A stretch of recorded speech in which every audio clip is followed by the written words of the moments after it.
बहुत ध्यान से सुनिए। जो लोग नहीं सुन पाएंगे ना, वो बहुत कुछ खो देंगे। इसलिए हमारी प्रार्थना खड़े होके, लेट के, टेढ़े होके, जैसे सुनने को मिल जाए सुन लो, जहां जगह मिल जाए बैठ जाओ, सुन लो। विक्षेप हो देखने में व्यास मंच तो कोई बात नहीं, कान आंख बंद करके कान से सुन लीजिए, पर सुन लो। अनुभव ज्यादा प्रचार नहीं करने चाहिए, क्योंकि हम वक्ता हैं तो कई बार श्रोताओं के चित्त में विश्वास प्रकट करने के लिए अपने अनुभव बताने पड़ते हैं। लाल जी के साथ हुए अनुभव, संतों के साथ हुए अनुभव, सिद्ध पीठों में जाकर के किए हुए अनुभव। पर हमारे रसिक संत कहवें कि प्रेम बतावे सो प्रेम घटे। प्रेम का जितना प्रचार, अनुभव का जितना प्रचार हम कर देते हैं, उतना अनुभव घट जाता है, उतना वह प्रेम और वह होने वाला जो भाव है वो घटने लगता है। इसलिए अनुभूतियों को गुप्त रखना चाहिए। व्यक्ति अपने दोषों को गुप्त रखता है, अपने गुणों का प्रकाश कर देता है। इसीलिए दोष सदा रह जाते हैं और गुण चले जाते हैं। गुण का प्रकाश कर देता है। अब आप लुधियाना में कई लोगों को जानते होंगे, वो लोग जरूर प्रकाश करते होंगे, महाराज जी हम तो हर महीना गिरिराज जी जाते हैं, हर महीना हमारी परिक्रमा है, गिरिराज जी में जाकर के भंडारा करते हैं, पूड़ी सब्जी दाल चावल सब सेवार्थियों को बांटते हैं, परिक्रमा करने वालों को बांटते हैं। हम तो महाराज जी एक बस भर के सबको हर वर्ष हरिद्वार ले जाते हैं, गंगा स्नान कराते हैं, फ्री ऑफ कॉस्ट, 1 रुपया नहीं लेते। क्यों बताना है? दोष छुपा लिए, और जो छुपा है वो रह जाता है, और जो बता दिया वो निकल जाता है।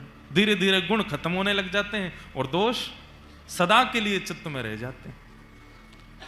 इसलिए क्या करो, ऐसा भी नहीं कि दोष का प्रचार करो पूरे विश्व में कि मैं कामी, मैं क्रोधी, मैं लोभी। सूरदास जी तो कर देते हैं एक पद में, कौन कुटिल खल काम मौसम, कौन कुटिल खल काम, जो तन दियो ताहि बिसरायो, जो तन दियो ताहि बिसरायो, ऐसो नमक हरामी, ऐसो नमक हरामी, मौसम कौन कुटिल खल काम, मौसम कौन कुटिल। देखो, सूरदास जी ने अपने दोष का ऐसा प्रकाश किया कि वो सूरदास बन गए।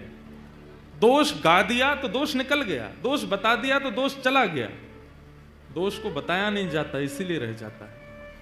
वैद्य को पीड़ा ना बताई जाए, डॉक्टर को पीड़ा ना बताई जाए, तो अपनी रोग ना बताई जाए, रोग रह जाएगा। और एक समय आने पर वो धीमे धीमे इतना बड़ा होगा कि जिसका उपचार नहीं हो सकता, ऐसा रोग बन जाएगा, और फिर डॉक्टर कुछ नहीं कर पाएगा।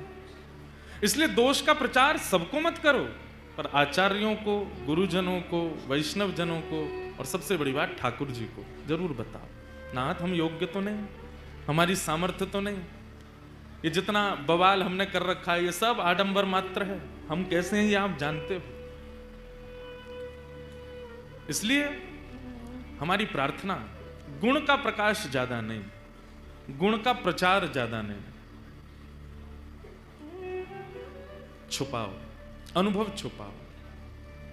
तो यहां जो अनुभव हमको हो रहा है वो हम नहीं बताएंगे, यहां नहीं बताएंगे, कहीं हो तो हो सकता है बता दें, अभी नहीं बताएंगे। पर यह अनुभव अद्भुत है, और यह अनुभव अलौकिक है, विलक्षण है। बस इतने से ही समझ लो क्या अनुभव हो सकता है। महाराज जी ऐसा हमको आप बता रहे थे कि महाराज जी को इतने वर्ष हो गए, इतने, पर लग ही नहीं रहा है, ऐसा लग रहा है कि वो सन्मुख ही विराज रहे हैं, और हम तो दृष्टि मिला ही नहीं पा रहे, वो एक टक ऐसे ही देख रहे हैं। सुनाओ, तो ये अद्भुतता है। कुछ भक्त चरित्र सुनाने का भाव मन में आया, कुछ व्रज के भाव भी सुनाएंगे, कुछ भक्तों के चरित्र भी सुनाएंगे। पर चरित्र सुनकर के हम संतुष्ट हो जाते हैं, वैसे बन नहीं पाते। तो सबसे पहला प्रकाश इसी भाव का होना चाहिए कि हम वैसे बने कैसे। और आज एक ऐसे भक्त के हम चरित्र सुनाने चाहते हैं जो हमने बचपन में सुना है। जब हमारी माता जी वो रात बचपन में कई चरित्र सुनाती थी। हमारे भारत में एक दिव्य महापुरुष हुए, परम पूजनीय प्रातस्मरणीय भक्तमाली श्री नारायण दास जी महाराज श्री बक्सर वाले मामा जी, उनके कथा हमारी माता जी बहुत सुनती और उन्हीं के द्वारा सुनाया गया बचपन का एक प्रसंग आज मैं उसको दोहरा रहा था कि पहली बार सिद्धपीठ जा रहे हैं तो वहां क्या सुना मैं। तो परम भक्त श्री चंद्रहास जी का चरित्र सुनाएंगे, जितना संभव हो पाएगा आप सब लोग सुनिएगा। 2 दिन का ही समय है, आज और कल। पर भक्त के लक्षण, एक बात हमारी बहुत ध्यान से सुनिए सब लोग। हम हर कथा में एक बात कहते हैं कि भक्त कैसे बने। 2 प्रकार के भक्त हैं। एक भक्त तो वो जिसको ठाकुर जी प्रिय हैं, एक भक्त तो वो जिसको ठाकुर जी प्रिय हैं, और दूसरा भक्त वो जो ठाकुर जी को प्रिय है। हमारी श्रेष्ठता, हमारी योग्यता, हमारा साफल्य और हमारा सब कुछ क्या है, हमको ठाकुर जी प्रिय रहें है। पर एक दिन ऐसा आवे कि ठाकुर जी को हम प्रिय लगने लगे, हरि प्रिय। हम अभी ऐसे बन नहीं पाए। अच्छा, इसका प्रमाण क्या है कि हम ठाकुर जी को प्रिय लग चुके हैं? आप संतन को प्रिय लगने लग जाओ, वैष्णवन को प्रिय लगने लग जाओ, ब्रजवासीन को प्रिय लगने लग जाओ, जिनके मस्तक पर तिलक धारण है, कंठ में कंठी धारण है, जिह्वा पर नाम धारण है, एकादशी व्रत नियम निष्ठा से करते हैं, उनको आप प्रिय लगने लग जाओ तो समझ जाओ आप धीरे धीरे आप हरि प्रिय हो रहे हो। पर हरि प्रियों के लक्षण क्या हैं, उसका श्रीमद् भागवत जी के एकादश स्कंद में बहुत सुंदर वर्णन किया, इसलिए ध्यान से सुन लीजिए। हरि प्रिय बनना है। हरि तो सबके प्रिय हैं, उन्हें जो एक बार देख लेता है वो उनका प्रिय हो ही जाता है। पर उनको कौन प्रिय लगता है, उसके लक्षण क्या है, ध्यान से सुनो। और ये समस्त लक्षण श्री चंद्रहास जी में। सर्वभूतेषु यः पश्येत् भगवद भावमात्मना भूतानि भगवत्यात्मन एष भागवतोत्तमः। इसको कहते हैं उत्तम भागवत। उत्तम मध्यम साधारण। हम आप सब लोग साधारण स्थिति में हैं अभी। साधारण से मध्यम बनने का प्रयास करो और मध्यम से उत्तम। साधारण को भगवान प्रिय होते हैं, उत्तम भगवान को प्रिय होता है। आपको राधा रमण जी प्रिय हैं, राधा रमण जी को आप प्रिय हो, यह बात अभी कच्ची है ना, अभी आप प्रिय नहीं हो उनके। राधा वल्लभ जी आपको प्रिय हैं, पर राधा वल्लभ जी को आप प्रिय हो, ये बात अभी आप नहीं कह सकते। तो ये कब कह पाओगे? कहनी तो खैर कहोगे ही नहीं, लेकिन ठाकुर जी तो कहेंगे कि तू मोह प्रिय है। उसके लिए क्या करना पड़ेगा? तो यहां पर कितनी अच्छी, सर्वभूतेषु यह पश्येत। जो सबको देखे तो सब में अपने ठाकुर को देखे। ये भी राधा रमण, वो भी राधा रमण, यहां भी राधा रमण, पीछे भी राधा रमण, ये भी राधा वल्लभ, वो भी बिहारी जी, सब मेरे ही हैं। सबके चित्त में ठाकुर जी हैं। यहाँ जितनी माताएं बैठी हैं, भाई लोग बैठे हैं, इनका रूप देख देख चश्मा पहन के राधा रमण जी आए हैं, कैसी दाढ़ी सी बढ़ाई के राधा रमण जी आए हैं। कई बालक ऐसे बाल खड़े कर ले, वाह राधा रमण लाल क्या हेयर स्टाइल करके आए हैं, मुकुट में तो बहुत देखे, पगड़ी में तो बहुत देखे, ये बढ़िया। ऐसी दृष्टि हो, बोलना नहीं है पर दृष्टि में आ जाए। कहीं श्री हरिराम व्यास जी हमारे व्रज के परम रसिक संत हुए, हरित्रयी हैं वृंदावन में, स्वामी श्री हरदास जी, श्री हरिवंश महाप्रभु और श्री हरिराम व्यास।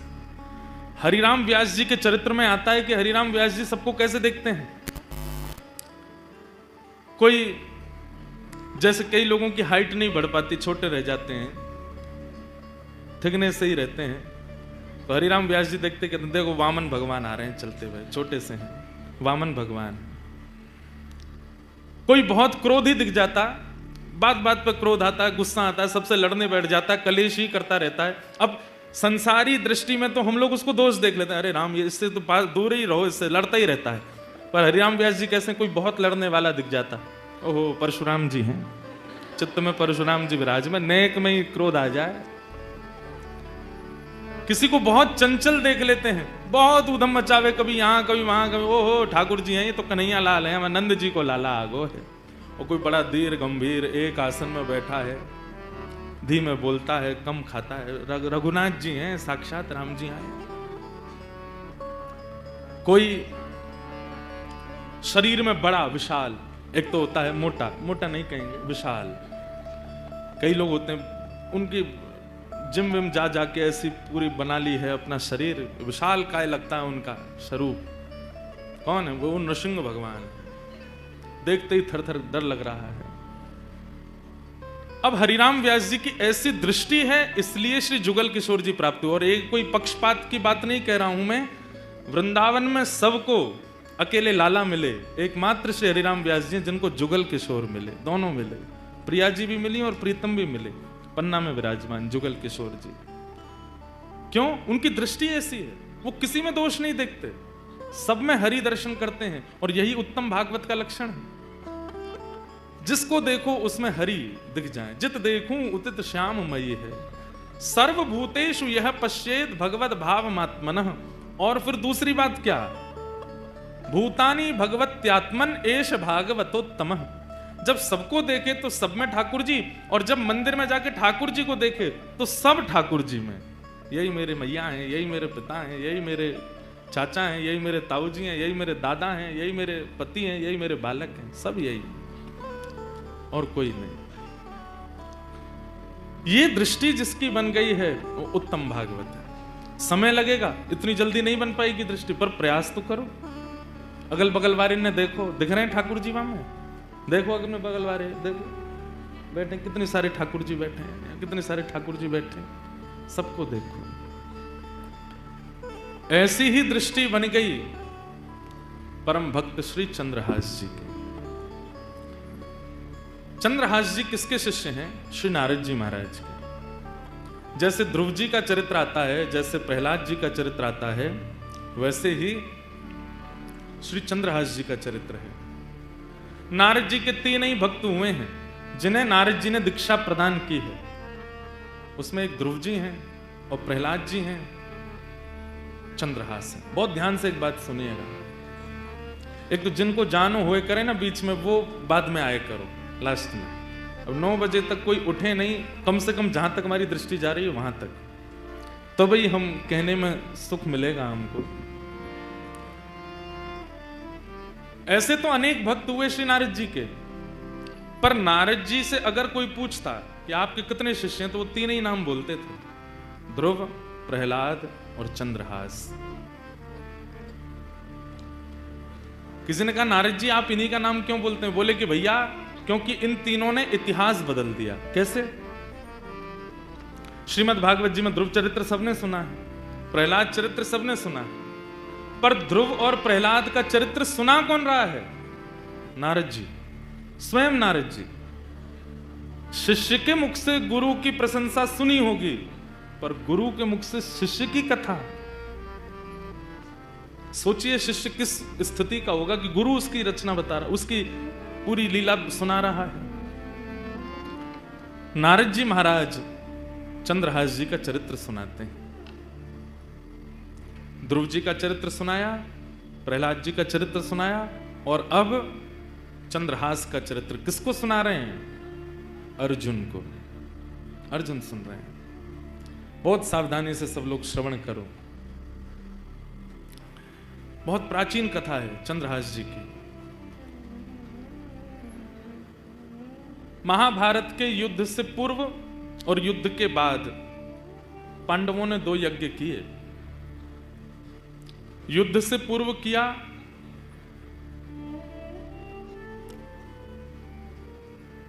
अश्वमेध यज्ञ, युद्ध के बाद किया अश्वमेध यज्ञ, और युद्ध से पूर्व भी एक यज्ञ पांडवों ने किया। अश्वमेध यज्ञ का एक नियम होता है कि यज्ञ करने के पश्चात जो राजा यज्ञ कर रहा है वो अपने घोड़े छोड़ता है। उन घोड़ों को, वो जिस राज्य में घोड़े जाएंगे, अगर वहां के राजा ने उनको बंदी बना लिया तो फिर उस राजा से युद्ध होता है, और अगर उस राजा ने घोड़ों को छोड़ दिया तो वो राजा जिसने घोड़े छोड़े हैं उसके अधीन हो जाता है। तो युधिष्ठिर जी ने घोड़े छोड़े, और घोड़े छोड़ करके नियम बना दिया, उस पर लिख दिया ये घोड़े सामान्य नहीं हैं। धर्मराज युधिष्ठिर ने महाभारत युद्ध जीतने के बाद अश्वमेध यज्ञ करके इन घोड़ों को छोड़ा है। ये जिस जिस दिशा में जिस जिस राज्य से होके निकलेंगे वो सारे राज्य युधिष्ठिर के माने जाएंगे।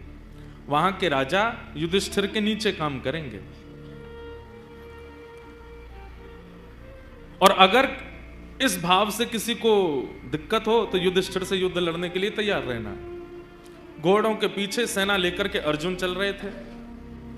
2-4 लोगों ने घोड़ों को अपने राज्य में घुसने से मना किया तो अर्जुन ने युद्ध करके उनको परास्त कर दिया। इसी प्रकार फिर जब वो घोड़े पूरी पृथ्वी की चक्कर लगा के वापस आ जाते तब उस राजा को कहा जाता चक्रवर्ती सम्राट। इसको कोई नहीं हरा पाया। युधिष्ठिर जी ने घोड़े छोड़े, राज्यों में प्रवेश करते। कई राजा तो अधीन हो जाते, बोले हम युधिष्ठिर जी के नीचे रहने को तैयार हैं। कई नहीं रहते तो अर्जुन युद्ध करके उनको नीचे कर देते। सब जगह भ्रमण करते करते जब वह घोड़े कुंतलपुर पहुंचे, हस्तिनापुर से थोड़ी दूर पूर्व ही एक कुंतलपुर नाम का स्थान पड़ा, जहां पर वे घोड़े पहुंचे। और जैसे ही उन स्थान में घोड़ों का पहुंचना हुआ, कोई राजा या सैनिक नहीं आया रोकने। प्रवेश करते ही कुंतलपुर में घोड़े अपने आप अंतर ध्यान हो गए, अपने आप अंतर ध्यान हो गए। अर्जुन ने तुरंत अपना धनुष उठाया, प्रत्यंचा चढ़ाई, बाण निकाल लिया। किसकी इतनी हिम्मत हुई, घोड़ों को अंतर ध्यान कर दिया? कौन है? अरे छुप करके क्या घोड़ों को अंतर ध्यान कर, सामने आओ मेरे। कोई सामने नहीं आया। तो अर्जुन के पास तो ऐसी ऐसी विद्या हैं कि अगर कोई छुप भी जाए या कोई कहीं भी पहुंच जाए, वो अगर उसका स्मरण करके बाण छोड़ देंगे तो बाण उसी को जाके लगेगा। अर्जुन ने तुरंत बाण का संधान किया और स्मरण किया, जिसने मेरे घोड़े को अंतर ध्यान किया, छुपाया है, ये बाण उसी को जाकर के लगे। युद्ध की चुनौती। जैसे ही अर्जुन ने बाण का संधान किया, इतने में ही आकाश में नारद जी प्रकट हो गए। अर्जुन, इसी वक्त अपना बाण नीचे रखो, धनुष बाण नीचे करो। क्या कह रहे हैं आप? ये तो नियम बना था कि जो भी घोड़ों को पकड़ेगा उससे युद्ध करना पड़ेगा, और कोई छुप करके अगर घोड़ों को अपने वश में कर ले, मैं उसको मारूं ना, ये कैसे हो सकता है? तब नारद जी महाराज बोले, क्योंकि जिसने तुम्हारे घोड़ों को अपने वश में किया है वो सामान्य नहीं है, वो तुम्हारा शत्रु नहीं, तुम्हारा मित्र बनने योग्य है। ऐसा क्या गुण है उसमें? कोई बहुत बड़ा दिग्विजयी राजा है या क्या ऐसी क्या खूबी है उसमें कि मैं उसको अपना मित्र बनाऊं? तब नारद जी महाराज ने कहा, जिस प्रकार तुम कृष्ण भक्त हो, ऐसे ही जिसने तुम्हारे घोड़े हरण किए हैं वो भी कृष्ण भक्त है।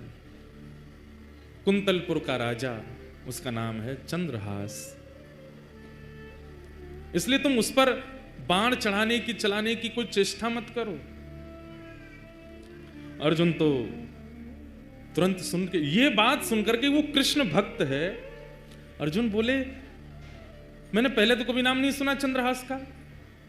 बोले, जरूरी थोड़ी है कि सारे भक्त प्रकट ही होते हैं, कई अप्रकट भक्त होते हैं, और अप्रकट भक्त ठाकुर जी को अति प्रिय होते हैं, जो अपनी भक्ति प्रकट ही नहीं करते, पता ही नहीं चलने देते। बगल वाले को नहीं पता, बगल वाले की बात पत्नी को नहीं पता कि ये भक्त हैं। ऐसे भक्तों के चरित्र भी भक्तमाल जी में है। अंतर्निष्ठ राजा, पत्नी को ही नहीं पता कि पति भक्त है। ऐसी भक्ति जो करते हैं ठाकुर जी, उन्हें सामान्य भक्ति करने वाले से 50% ज्यादा प्रेम करते हैं, जो अपनी भक्ति को प्रकट नहीं करते। अब आप इतनी संख्या में आए, हम कथा करने जाते हैं, इतनी संख्या में लोग आ जाते हैं, इतनी बुरी स्थिति कई जगह होती है कि हाथ पांव टूटने तक की स्थिति हमारी बनती है कई बार। पर यह कोई बहुत प्रशंसा की बात नहीं है। इतने लोग जानते हैं, इसका मतलब ठाकुर जी हमसे ज्यादा दूसरों को प्रायोरिटी देंगे, क्योंकि हमारी भक्ति प्रकट हो गई, हमारे प्रवचन प्रकट हो गए, हमारे भाव प्रकट हो गए। हाँ, हमारी कथा सुनकर के या हमारे जैसे आचार्यों की कथा सुनकर के अगर कोई व्यक्ति अंतर्निष्ठ भक्त बन गया, छुपा हुआ भक्त, तो ठाकुर जी हम पे भी कृपा कर सकते हैं कि तेरे प्रवचन सुन के देख, या के चित्त में अंतर्निष्ठ भक्ति आई है, तो या के संगतों पे भी कृपा होएगी। प्रचार बहुत ज्यादा हो जाता है ना, ठाकुर जी फिर समय लगाते हैं मिलने में, लेकिन अब क्या कर सकते हैं, कलयुग में युवाओं का आप सब लोगों को कथा सुना करके भी तो कुछ ना कुछ, ठीक है आप पहले मिल ली हो ठाकुर जी से, फिर ठाकुर जी से कहते इनकी कथा सुन के आए, इनको भी बुला लो, ऐसा कुछ कर लेना। तो अंतर्निष्ठ भक्त जो होता है वो ठाकुर जी को बहुत प्रिय होता है, जिसकी ज्यादा प्रचार नहीं, जिसको ज्यादा लोग जानते नहीं, ठाकुर जी को बहुत प्रिय। हमारे ब्रज में कई अंतर्निष्ठ महात्मा हैं जिनको कोई नहीं जानता, गिरिराज जी में, वृंदावन में, बरसाने में, नंदगांव में, और अगर कोई लोग आ भी जाते हैं ना तो वो दूर से ही देख लेते हैं, और जैसे ही देखते हैं कि कोई हमसे मिलने के लिए आ रहा है, इसको किसी ने हमारे बारे में बता दिया, तो वो ऐसी हरकत करने लगते हैं कि आदमी सोचता है कि ये पागल हैं, डर के मारे भाग जाते हैं कि हमारे पास कोई ना आवे, हमसे कोई ना मिले। ऐसे कई भक्त हैं ब्रज में।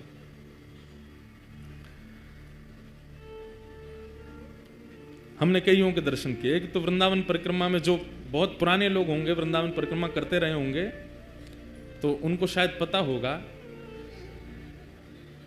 अंग्रेज मंदिर पार करने के बाद जब परिक्रमा आगे बढ़ती है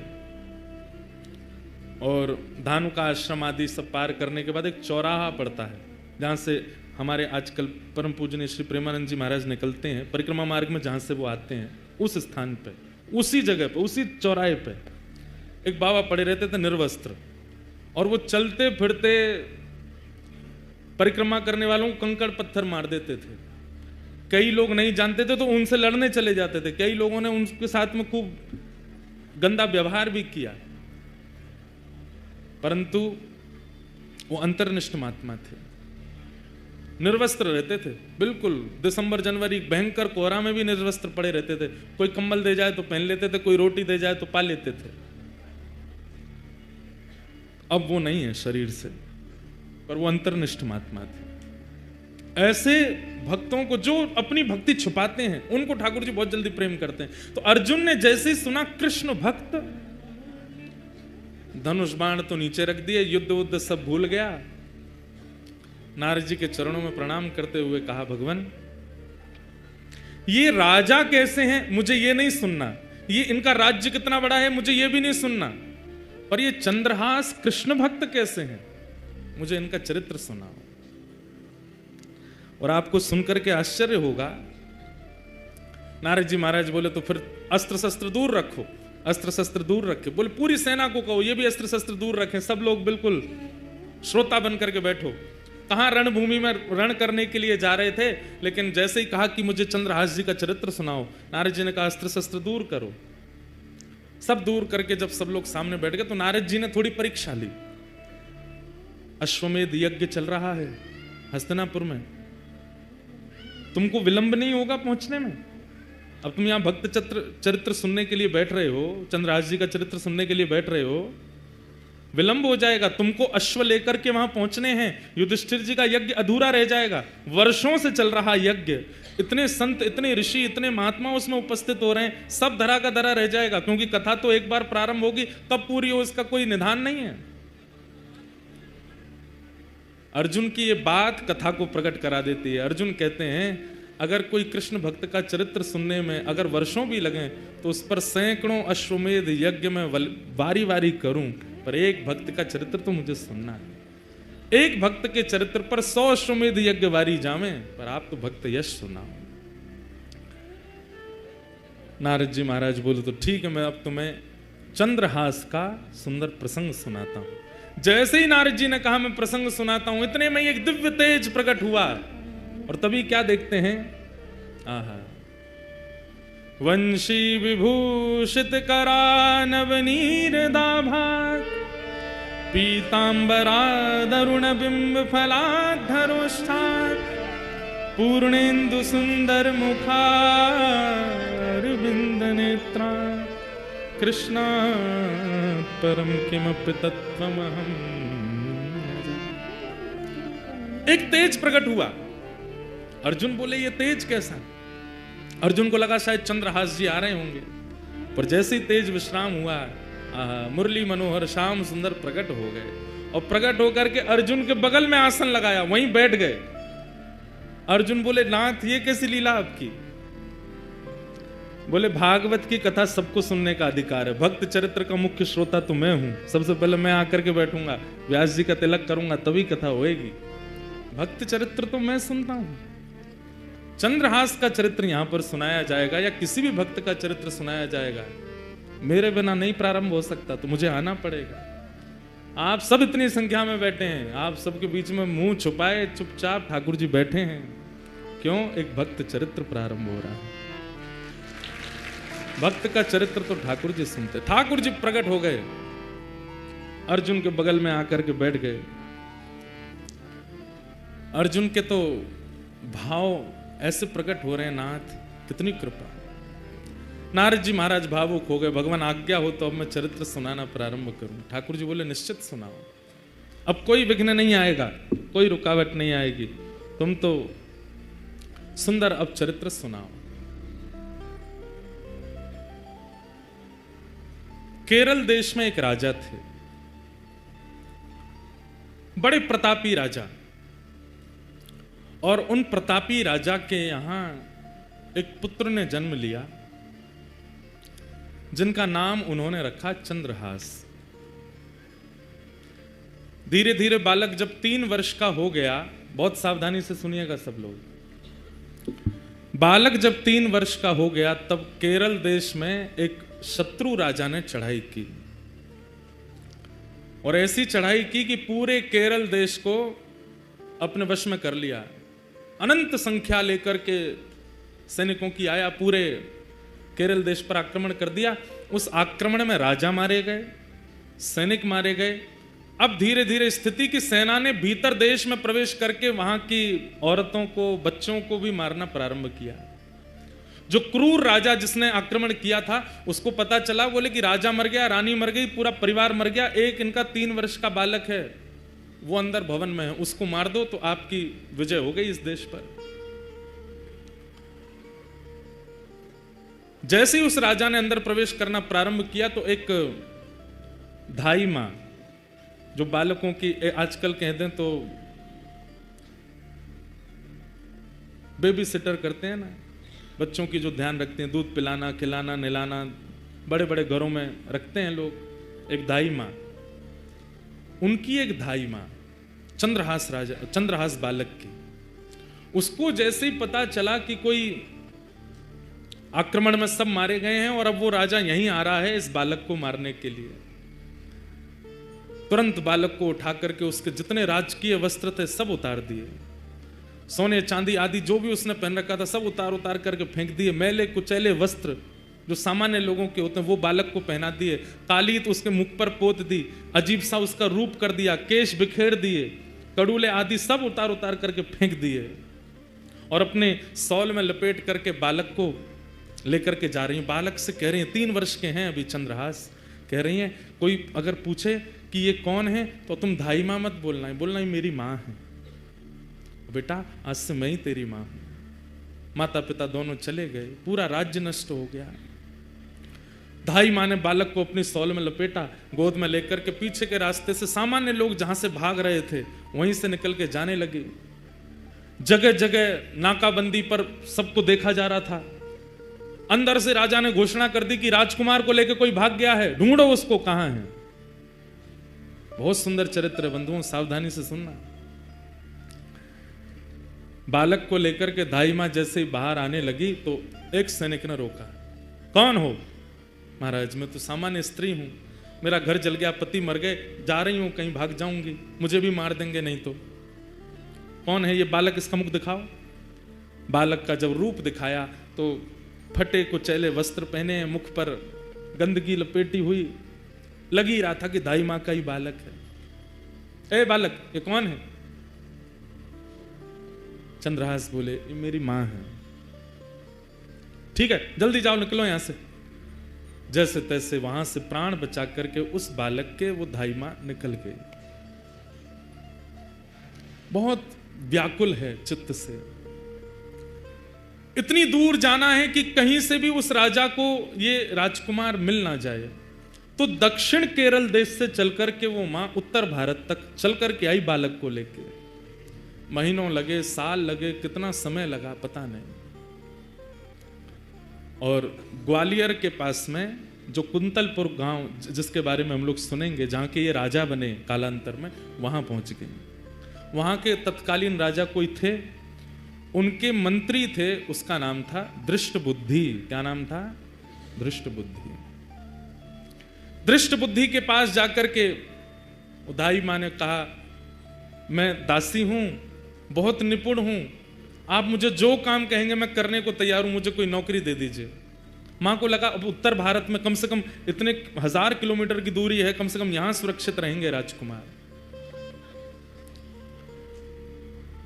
दृष्टबुद्धि।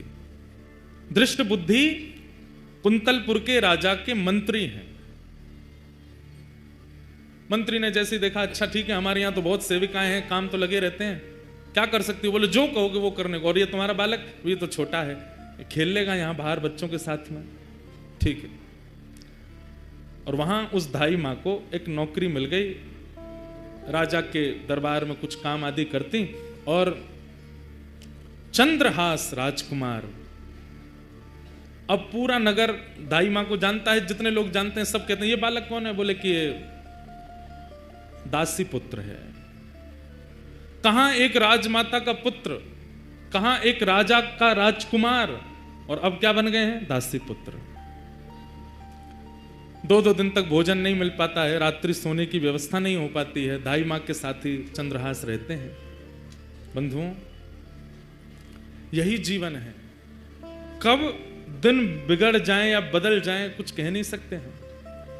और एक बात हमेशा याद रखिएगा, दिन होना और रात होना इस बात का प्रतीक है। इस संसार में कोई भी व्यक्ति या इस सभागृह में कोई भी व्यक्ति ये नहीं कह सकता कि मैंने आज तक केवल दिन ही देखा है, रात नहीं देखी, या रात देखा है दिन नहीं देखी। सब देखा है। इसका मतलब दिन क्या है? यश। दिन क्या है? संपत्ति। दिन क्या है? प्रबलता। दिन क्या है? ऐश्वर्य। और रात्रि क्या है? सब इसका उल्टा। सबको देखना पड़ता है। और एक बात कहें आपको, बहुत फैक्ट बात है, हम सबका जीवन 10-10 वर्षों में विभाजित है। 10 वर्ष अच्छे निकलेंगे, 11वें वर्ष से फिर 10 वर्ष कुछ कठिनाइयां रहेंगी, फिर अगले 10 वर्ष ठीक निकलेंगे, फिर अगले 10 वर्ष कठिनाइयों से निकलेंगे। इसी को कहते हैं कि 10 वर्ष हम लोग सीखते हैं और 10 वर्ष उस सीखे हुए से कमाते हैं। सबके जीवन में ये नियम आता ही है। किसी किसी के प्रारंभ जीवन में ही आ जाता है, किसी के मध्य जीवन में, किसी के अंत जीवन में, पर ये 10 वर्षों का विभाजन चलता ही रहता है। राजा, केरल देश के राजा का पुत्र अब दासी पुत्र है। सूरदास जी एक पद गाते हैं। ये पद वैसे तो हमारे व्रज में गोपियां उद्धव जी से कहती हैं, क्योंकि उद्धव जी महाराज वृंदावन गए थे और ठाकुर जी से कह के गए थे कि सुबह जा रहा हूं, शाम तक आ जाऊंगा। लेकिन उद्धव जी कितने दिन में लौट के गए? 6 महीना लग गए उद्धव जी को। तो उद्धव जी जब गोपियों को समझाने के लिए आए तो गोपियां उद्धव जी को देख करके क्या कह रही हैं? वही शब्द श्री सूरदास जी गा रहे हैं। क्या? उद्धव जब टेढ़े दिन आवे, उद्धव जब टेढ़े दिन, उद्धव जब टेढ़े दिन आवे, उद्धव जब टेढ़े दिन आवे। इष्ट मित्र मुख हूँ नहीं बोले, इष्ट मित्र मुख हूँ नहीं बोले, इष्ट मित्र मुख हूँ नहीं बोले। इष्ट मित्र, सुनने लायक पद है, याद करने लायक पद है। देखत नैन चुरावे हो,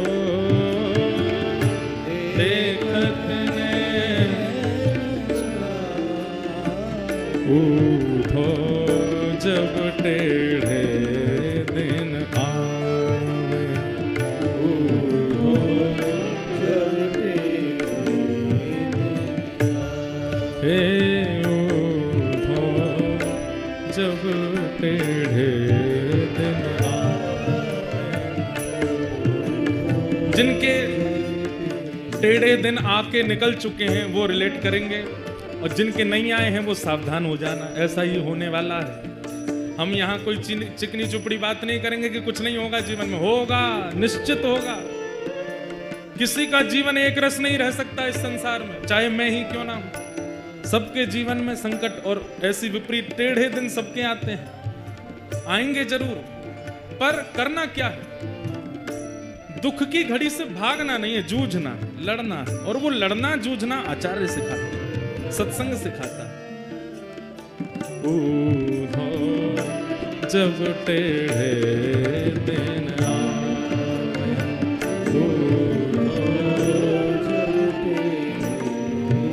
कैसी स्थिति हो जाती है? ओ सोना छुअत होत है माटी, सोना छुअत होत है माटी, सोना छुअत होत है माटी, सोना छुअत होत है माटी। और मूर्ख ज्ञान सिखावे,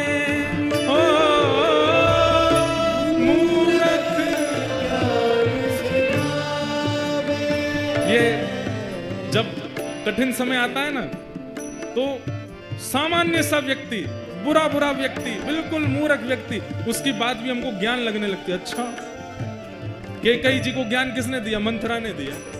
और मंथरा की बात समझ में भी आ गई कैकेयी जी को। इतने बड़े बड़े ज्ञानी वशिष्ठ आदियों की बात समझ नहीं आई।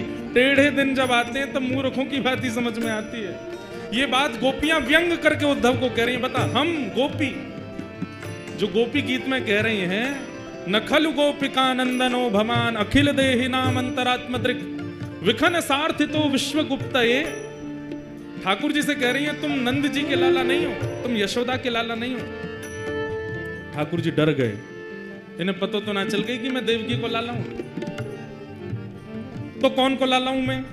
गोपी बोली, विखन सार्थितो विश्वगुप्तये, आप साक्षात ब्रह्मा को भी बनाने वाले परमात्मा हो, हम जानती हैं आपको। ठाकुर जी बोले, ले, मैं तो यूं सोच रहा हूं, ये जानती हूं कि मैं देवकी को लाला हूं, इनको तो ये भी पता है कि मैं परमात्मा हूं। वो गोपियां, और उन गोपियों को समझाने उद्धव आया है। गोपियां कह रही हैं, जब टेढ़े दिन आते हैं तो तुम जैसे मूर्ख ही समझाते हैं उद्धव। मूर्ख ज्ञान सिखावे,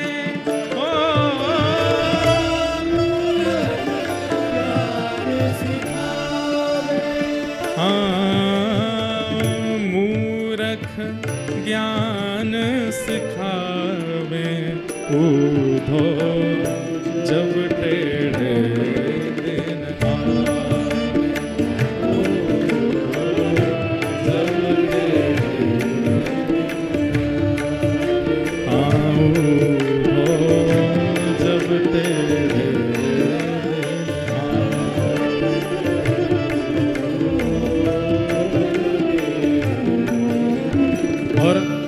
अब यहाँ पद तो हमने चंद्रहास जी की स्थिति के लिए गाया, कैसे टेढ़े दिन आए हैं कि कहाँ एक राजकुमार अब दासी पुत्र कहलाते हैं। कितनी परीक्षा है चंद्रहास की। माता जी चली गई, पिताजी चले गए, एक राजकुमार केरल देश का अब ग्वालियर के पास में एक राजा के यहाँ पे दासी का पुत्र बना बैठा है। पर इस पद में गोपियां अपनी विरह वेदना भी कह रही हैं, उद्धव हमारे टेढ़े दिन आए हैं, कन्हैया के भी टेढ़े दिन आए हैं। बोले काय को? तब गोपियां कहती हैं, शब्द सुन लो अपने आप पता चले क्या कह रहे हैं। टेढ़ी मेढ़ी बनी कुंबरी, टेढ़ी मेढ़ी बनी कुंबरी। किसकी बात हो रही है? कुब्जा। टेढ़ी मेढ़ी बनी कुबरी, टेढ़ी मेढ़ी बनी कुबरी, वाको हरी लिपटावे, वाको हरी लिपटावे। और चंद्रवदन सी सुघड़ राधिका, चंद्रवदन सी सुघड़ राधिका, ओ चंद्रवदन सी सुघड़ राधिका, चंद्रवदन सी सुघड़ राधिका, वाको योग सिखावे हो, वाको। उद्धव वो कुब्जा, हम किसी की बॉडी शेमिंग के पक्ष में नहीं है, पर यहां गोपियां तो कह सकती हैं। आज हम जब आ रहे थे ना लुधियाना के लिए, तो बहुत मंथन हुआ, विचार हुआ। एक बार उद्धव गोपी संवाद, उसमें उद्धव जी महाराज ने 7 बातें कही हैं गोपियों से, और उन 7 बातों का उत्तर गोपियों ने दिया है। इसी पे 7 दिन चर्चा करें कभी। पहले दिन की चर्चा में केवल उद्धव जी का व्रज आगमन और 7 बातों में समझाना गोपियों को कि कृष्ण को भूल जाइए, वो तो परमात्मा है, वो तो ईश्वर है, वो तो जगदीश्वर है।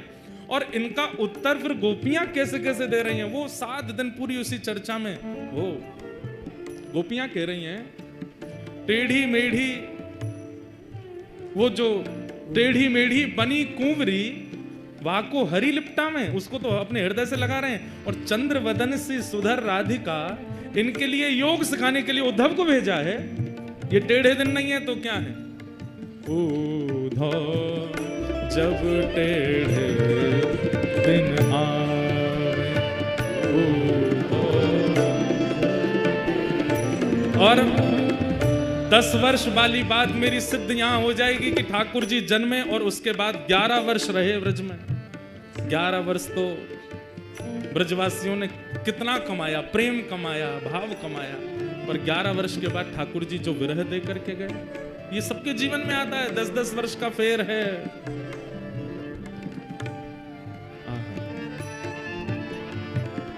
सूरदास विधना के आगे,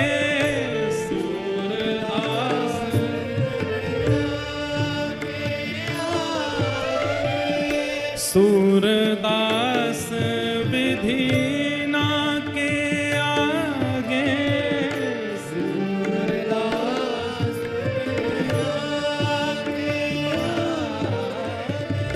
काको दोष लगावे,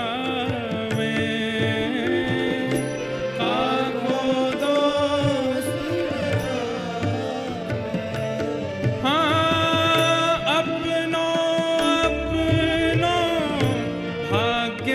सखीरी, अपनो अपनो भाग्य सखीरी, हे अपनो अपनो भाग्य सखीरी, अपनो अपनो भाग्य सखीरी, छिन भरी तरना पावे,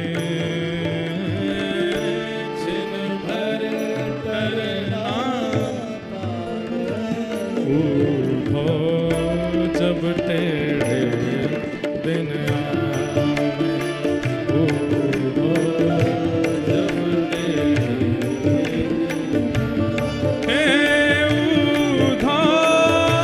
जब जब टेढ़े दिन आवे,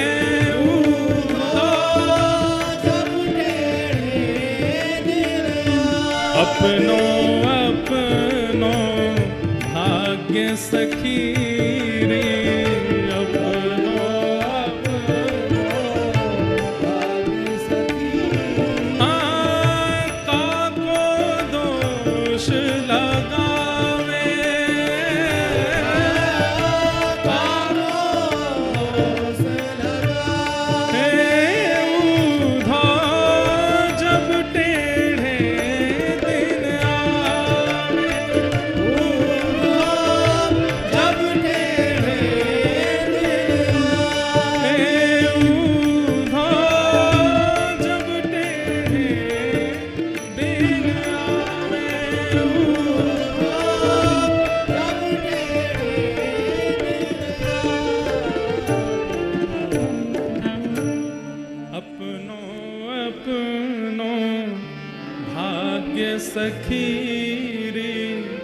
अपनो अपनो भाग्य ताको दोष लगावे, ताको दोष लगावे। सूरदास विधि ना के आगे, सूरदास विधि ना के आगे, छिन पलटिक ना पावे ऊधो जब टेढ़े दिन आए, ऊधो जब टेढ़े। अंत में गोपियां कह गईं, टेढ़े दिन आते हैं, सबके भाग्य से आते हैं, पर विधिना के आगे छिन न टिक पावे। अगर किसी के चित्त में, उस गोस्वामी तुलसीदास जी की प्रसिद्ध बात है, सबको पता है, दीन कहे धनवान सुखी, धनवान कहे सुख राजा को भारी, राजा कहे महाराजा सुखी, महाराजा कहे सुख इंद्र को भारी, इंद्र कहे चतुरानन को सुख, ब्रह्म कहे सुख विष्णु को भारी, तुलसीदास विचार कहे हरि भजन बिना सब जीव दुखारी, सब दुखी। कष्ट का समय सबके जीवन में आता है बंधुओं, बस उस समय पर धैर्य मत खोइएगा। ये 10 दिन में जो भजन किया, 10 वर्ष में जो भजन किया, वो 10 वर्ष कष्ट के जमावेंगे। तब उस भजन से बल लेकर के बस उससे जूझ लीजिए, निकल लीजिए, शांत रहिए, मौन रहिए। आज चंद्रहास जी एक दासी पुत्र हो गए। कैसा उनका जीवन, छोटे बच्चों के साथ में बाहर गली में खेलते हैं, नाली में गिर जाते हैं, सब कुछ राजकीय अब नष्ट हो चुका है और दासी पुत्र के नाम से ही जाने जाते हैं। लेकिन ठाकुर जी जब परीक्षा लेने पे आते हैं तो बंधुओं अति कर देते हैं कई बार। 5 वर्ष की आयु हुई चंद्रहास जी की, और जो दाई मां उनको लेके भागी थी बचाने के लिए, अब उसके प्राण निकलने लगे। कोई नहीं है अब चंद्रहास जी का इस दुनिया में, माता पिता परिवार सब मारा जा चुका है, एक दाई मां है बस। और अनजान नगर सब दासी पुत्र समझते हैं इनको। चंद्रहास जी गए अपनी मां के पास, दाई मां के पास, तो देखा बिस्तर पर पड़ी, बुखार चढ़ रहा है। सिर दबाने लगे, मां आपको क्या हुआ? चंद्रहास का हाथ पकड़ लिया, बालक अब मैं जाने वाली हूं, आप जा रही हो, मैं किसके पास जाऊंगा फिर? मेरा कौन है यहाँ पे? माता पिता जा चुके हैं, आप मुझे यहाँ ले आई, मैं आपको ही माँ मानता हूँ, यहाँ सब लोग मुझे जानते नहीं हैं, मुझे कोई पूछता भी नहीं, आप भोजन कराती हैं तो मैं खाता हूँ, आप मुझे नहलाती हैं तो मैं नहा लेता हूँ, मैं किसके पास रहूंगा अब? सुनो चंद्रहास, इधर आओ, आज के बाद कोई पूछे तुम्हारी माँ कौन है तो कहना कृष्ण मेरी माँ है। कोई पूछे तुम्हारे पिता कौन है तो कहना कृष्ण मेरे पिता है। कोई पूछे कि तुम्हारा आश्रय कहाँ है तो श्री कृष्ण के चरणार बिंदों को ही अपना आश्रय बताना। कोई पूछे तुम्हारा सर्वस्व कौन है तो कृष्ण ही तुम्हारे सर्वस्व है। बोलो चंद्रहास, तुम्हारी माँ कौन है? चंद्रहास रोते हुए बोलते हैं कृष्ण मेरी माँ है। जानते भी नहीं है कृष्ण है कौन, बस माँ समझा रही है। कौन है तुम्हारी माँ? कृष्ण मेरी माँ। तुम्हारे पिता कौन है? कृष्ण मेरे पिता है। तुम्हारे सर्वस्व कौन है? कृष्ण मेरे सर्वस्व। और यही कृष्ण मेरे सर्वस्व, कृष्ण मेरे सर्वस्व कहते कहते कहते दाई माँ ने भी प्राण त्याग दिए। अकेले रह गए हैं चंद्रहास पूरी दुनिया में, अब कोई नहीं है उनके पास। नारद जी कथा सुना रहे हैं और सामने बैठ के कृष्ण अर्जुन दोनों रो रहे हैं। चंद्रहास जी का चरित्र।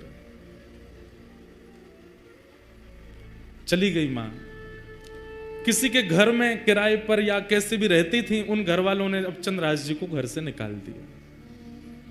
मां तो थी, काम करके कुछ देती थी, अब तू अकेला क्या करेगा, यहां पर निकल जा। छोटे से 5 वर्ष के चंद्रहास निकल गए घर से। कभी किसी वृक्ष के नीचे सो जाते हैं, कभी किसी तालाब के पास पहुंच करके वहां जल पी लेते हैं। नगर में ही रहते हैं, किसी ने नगर से नहीं निकाला, पर अपने घर कोई नहीं बुलाता उनको। जो बच्चे खेलने आते थे वो भी अब दूर दूर रहने लगे। बस एक ही बात रटते रहते हैं, कृष्ण मेरी माँ है, कृष्ण मेरे पिता हैं, कृष्ण मेरे सर्वस्व हैं, कृष्ण मेरी माँ है, कृष्ण मेरे पिता हैं, कृष्ण मेरे सर्वस्व हैं। कभी कोई साधु महात्मा मिल जाते, अरे बालक अकेले कहां घूम रहे हो, छोटी अवस्था, माँ कहां है तुम्हारी? कृष्ण मेरी माँ है।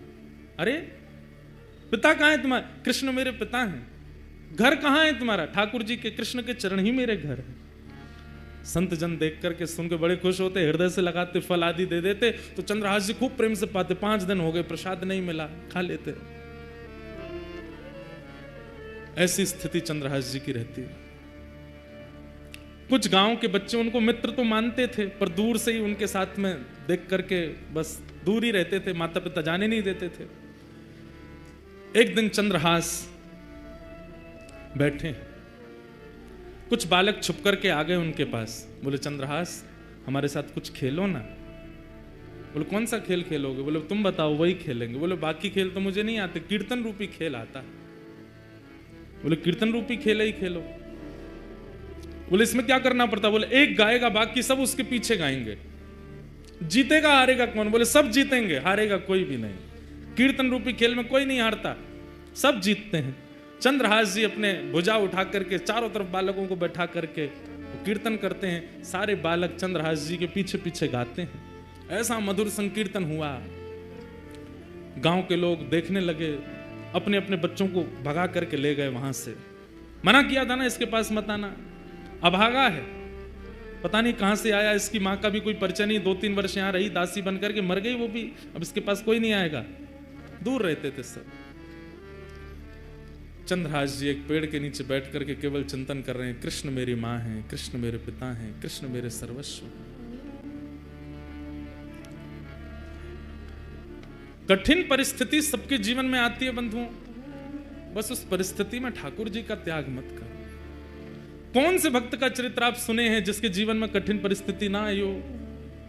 श्रीमन चैतन्य महाप्रभु का चरित्र सुन लीजिए, वे तो साक्षात कृष्ण स्वरूप ही हैं। श्री राधा कृष्ण गौर तनु बनकर के ही चैतन्य महाप्रभु बनकर के आए, पर उनके या उनके अनुयायियों के जीवन में भी कष्ट तो था। हमें दिखता था वो कष्ट, उन्हें अनुभव नहीं होता था। यही तो बात समझने की है कि कष्ट संसार में है, दुखालयम शाश्वतम, संसार को दुखालय कहा जाता है। यहां दुख शाश्वत रूप से रहता है, उसको कोई नहीं मिटा सकता, पर उसका अनुभव होना बंद हो जाता है भक्त आश्रितों को, भगवत आश्रितों को। उसकी अनुभूति होनी, उससे मिलने वाली पीड़ा होनी बंद हो जाती है। मैं कथा में कहा करता हूं, भक्ति क्या है? एनेस्थीसिया का इंजेक्शन है, सुन्न कर देती है बॉडी को। फिर चाहे जितनी विपत्ति आवे, जितने कष्ट आवे, जितने संकट आवे, आते तो हैं कष्ट, अनुभव नहीं होते, पता नहीं चलते, सबको पार कर लेते हैं। दुखालयम शाश्वतम। मीराबाई के जीवन में भी कितने संकट आए, क्या क्या नहीं किया उनके ससुराल के पक्ष के लोगों ने। सक्कूबाई का जीवन चरित्र देख लीजिए, सूरदास जी का जीवन चरित्र देख लीजिए। सूरदास जी को भविष्य बताने की विद्या थी, नेत्र नहीं थे उनके पास, लेकिन सूरदास जी जन्मांध नहीं है। कुछ पीड़ा हुई थी जिसके कारण उनके नेत्र की ज्योति चली गई, पर उनको एक दिव्य विद्या थी, सामने आकर के जो बैठ जाता था और जो पूछता था सूरदास जी उसको बता देते थे। पिताजी ने कहा, सूरदास इतनी अच्छी विद्या है तुम्हारे पास, तुम इससे धन क्यों नहीं लेते? बोले पिताजी, भगवत प्रदत्त विद्या को मैं बेच नहीं सकता, ये मैंने कहीं से सीखी नहीं है, ठाकुर जी की कृपा से मुझे प्राप्त है, मैं इसका विक्रय नहीं करूंगा। तो बोले विक्रय नहीं करेगा, पूरे दिन घर में पड़ा रहता है, यहाँ पे भीड़ लगी रहती है, 1 रुपया तुम लेते नहीं हो, निकल जाओ घर से। निकल गए घर से। फिर भ्रमण करते हुए जब मथुरा पहुंचे, तब विश्राम घाट पर महाप्रभु वल्लभाचार्य जी का जब उन्होंने यश सुना, ध्यान से सुनो, भगवत प्रदत्त विद्या सबके जीवन में होती है। ठाकुर जी कोई ना कोई गुण देकर के सबको भेजते हैं। मेरे अंदर भी है, आपके अंदर भी, यहां बैठा कोई व्यक्ति ऐसा नहीं है जिसको भगवत प्रदत्त विद्या ना हो। एक गुण सबको देके भेजते हैं, पर उस गुण का सदुपयोग हम नहीं कर पाते। कई लोगों को पता चल जाता है कि हमारा कंठ बहुत अच्छा है, तो वो लोक रंजन में लग जाते हैं, सबको रिझाने में गा करके। कई लोगों को पता चलता है हमारा रूप बहुत सुंदर है, तो वो लोगों को लुभाने में लग जाते हैं।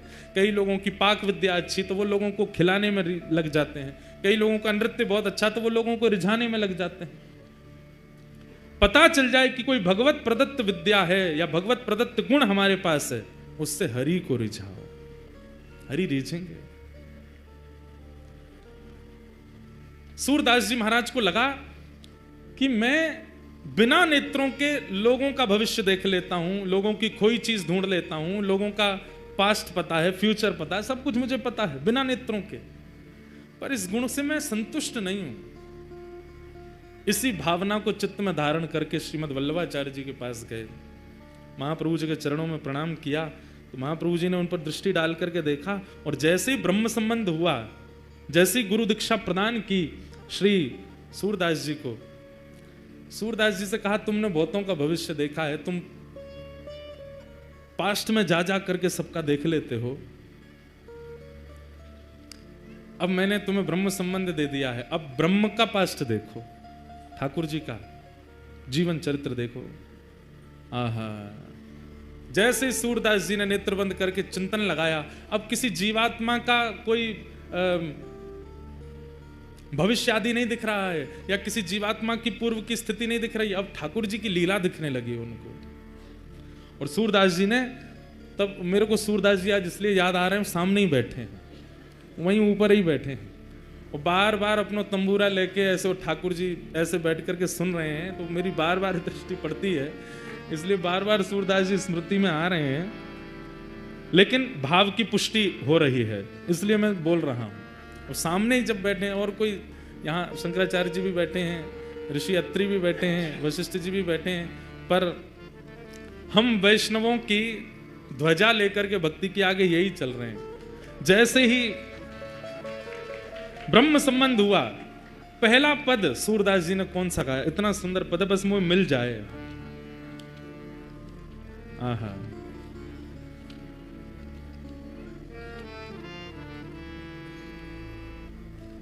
और वो पद ऐसा है कि श्री राधा रानी पहली बार नंद भवन आई हैं, और सूरदास जी को दिख रहा है विश्राम घाट पे बैठ करके, और वल्लभाचार्य जी कह रहे हैं कहां दिख रहे है, गाओ। सूरदास जी सबका भविष्य देखने वाले आज पहली बार यमुना जी के तट पर बैठ करके कह रहे हैं, हे गुरुवर, जो दिख रहा है वो गा रहा हूं। क्या कि यशोदा मैया राधा कुंवरी सवारती, प्यारी यशोदा मैया राधा कुंवरी सवारती। जय जय। ऐसा दिख रहा है कि नंद भवन में ठाकुर जी मैया ते लड़ रहे हैं। अच्छा, कहा कह रहे हैं? बोले यूं कह रहे मेरो ब्याह कराओ, मैं ब्याह करूंगा मैया, मैं चोरी चकारी और सबरो उदम छोड़ दूंगा, मेरो ब्याह करो। मैया बोली लाला 3 बरस को 3.5 बरस को तू है, अभी तो ब्याह करेगो। इतने में ही बाहर नंद भवन की, अब पूरी कथा तो मैं नहीं सुनाऊंगा, बहुत बड़ी है, कल अगर अवसर मिलेगा तो सुनाऊंगा। एक दिन पहले ही ठाकुर जी मिले किशोरी जी से पहली बार, और किशोरी जी को अपने नंद भवन को सबरो मार्ग बता दियो, वहां मेरो घर है, वहां मैं रहूं, और मेरो नाम है कुंवर कन्हई। तो मैया तो लड़ रहे हैं मेरो ब्याह करा दे। इतने में ही किशोरी जी ढूंढते ढूंढते नंद भवन पहुंच गई। मैया बोली इतना सौ है तू, अभी नेक्स्ट 100 अभी तो ब्याह करेगो, बहू कैसी चाहिए? इतने में ही बाहर से आवाज आई, कुंवर कन्हई। किशोरी जी पधारी हैं। ठाकुर जी के कान खड़े, मैया सुन देख कौन बोल रहा है, कुंवर कन्हई। मैया बोली जी कौन? जी तो कोई लाली बोल रही। मैया लाली ना, बहू है, चर्चा है रही, अपने आप ही आई गई है। श्रीमद् वल्लभाचार्य जी सन्मुख बैठे हैं, और सूरदास जी एक आचार्य की कृपा हो गई, और अपने भगवत प्राप्त गुण से ठाकुर जी की द्वापर की लीला देखने लगे, और देख करके गाने लगे। क्या लीला हुई? तो ठाकुर जी दौड़ करके गए, द्वार खोलो। यशोदा जी किशोरी जी को भीतर लेकर के पधारी। अरे लाली, कौन की लाली है तू? अब किशोरी जी संकोच में खड़ी हैं, ठाकुर जी को देख रही हैं। ठाकुर जी कह रहे हैं बताओ कौन की लाली हो?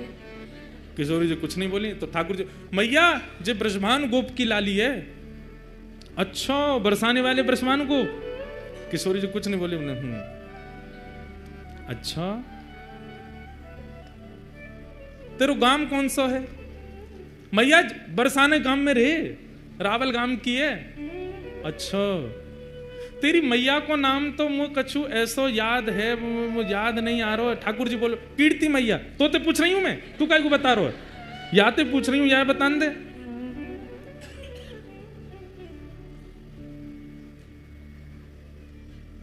खेलन के मिस कुंवर राधिका नंद भवन में आए हो। क्रम जो चंद्रहास जी का चल रहा है वो चलेगा, अभी भाव आयो है। सूरदास जी महिते कह रहे हैं सुनाओ। किशोरी जी आ गई हैं, माता जी पूछ रही हैं, पर ठाकुर जी सबरो उत्तर दे रहे हैं। ठाकुर जी को पकड़ के मैया बोली, अरे इतनी देर से तू बोल लो, तू कब मिलो याते, कहाँ मिलो। अब किशोरी छोड़ दी, ठाकुर जी पकड़ लिए। आहा, तो ठाकुर जी कहा क्या उत्तर दे रहे हैं, कितने भोले हैं हमारे लाल जी। जमुना तीर कलही में भूलो, जमुना तीर कलही में भूलो, बाह पकड़ ले आई हो, बाह पकड़ ले आई हो। ठाकुर जी कह रहे हैं मैया कल जमुना जी पे घूमते घूमते मैं नंद भवन को रास्ता भूल गए हो।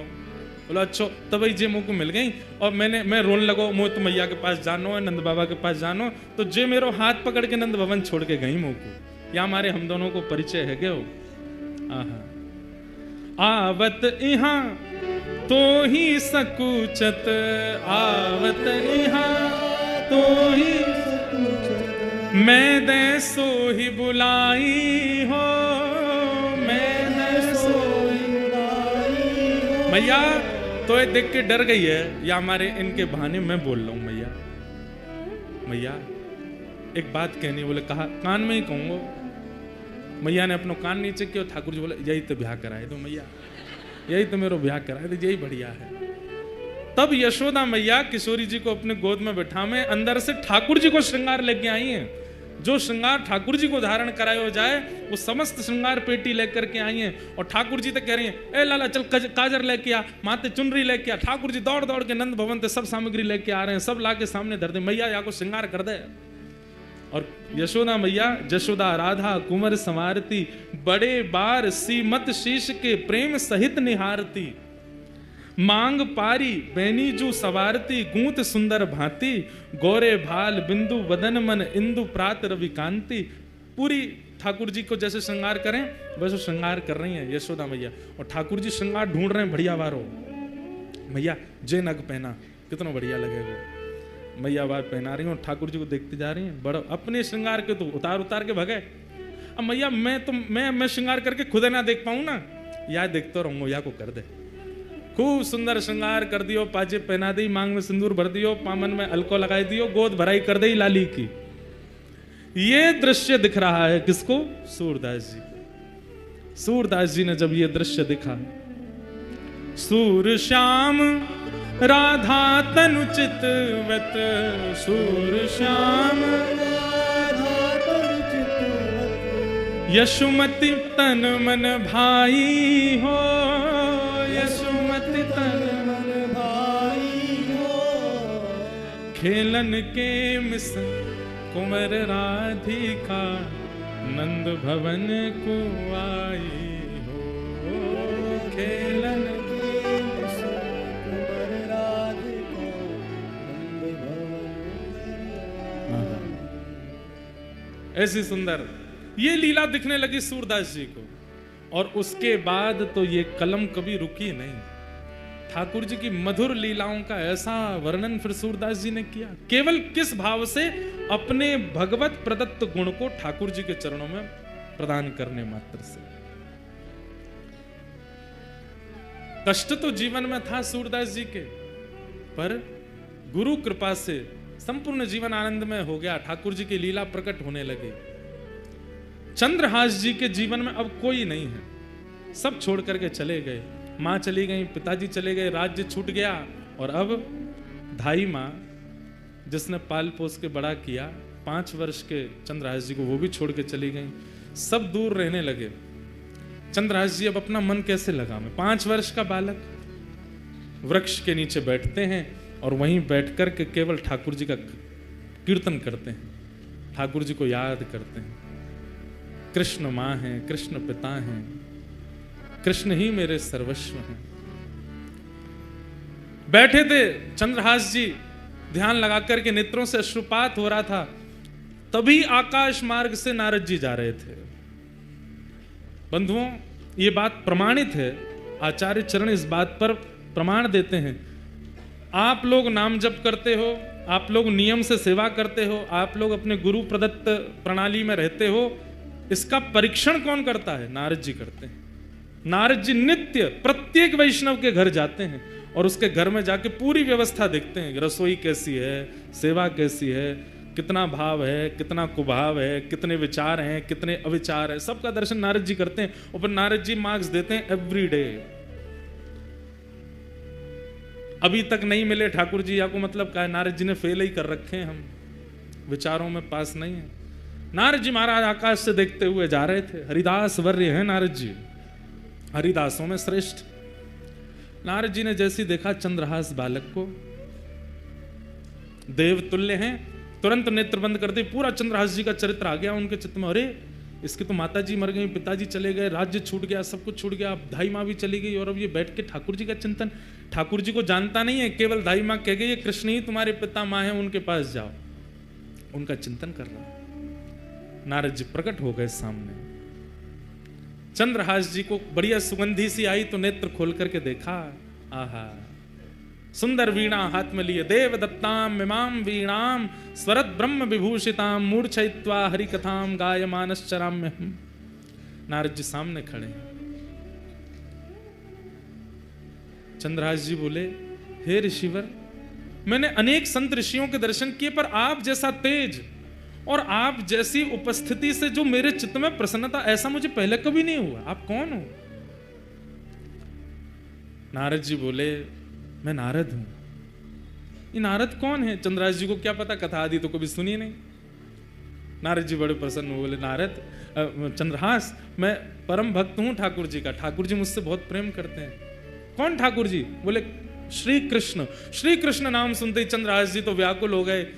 मेरी मां कृष्ण, मेरे पिता कृष्ण, मेरे सर्वस्व, और जो धाई मां बोल के गई वही कृष्ण। बोले हाँ, मैं उनको बहुत प्रिय हूं, उन्होंने मुझे भेजा है तुमसे मिलने के लिए। चंद्रहास जी रोने लगे, मेरे सब छोड़ के मुझे चले गए, धाई मां बोल के गई कृष्ण ही मेरे सर्वस्व में, वो मुझे कैसे मिलेंगे? कृपा करके मुझे बताओ ना। नारद जी महाराज बोले, मिलेंगे, जल्दी मिलेंगे। उससे पहले तुम्हें अभी बहुत कुछ करना है और तुम्हारे द्वारा बहुत कुछ होना है, ताकि और वैष्णवों को भी प्रेरणा मिले। इसलिए चंद्रहास, सबसे पहले तुम दीक्षा ग्रहण करो, आओ मेरे पास।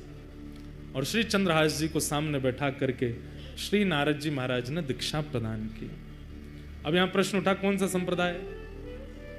संप्रदाय सब अपने हैं, कोई बड़ा कोई छोटा नहीं, परंतु यदि नारद जी की दृष्टि से देखा जाए तो श्री निम्बार्क संप्रदाय। क्यों?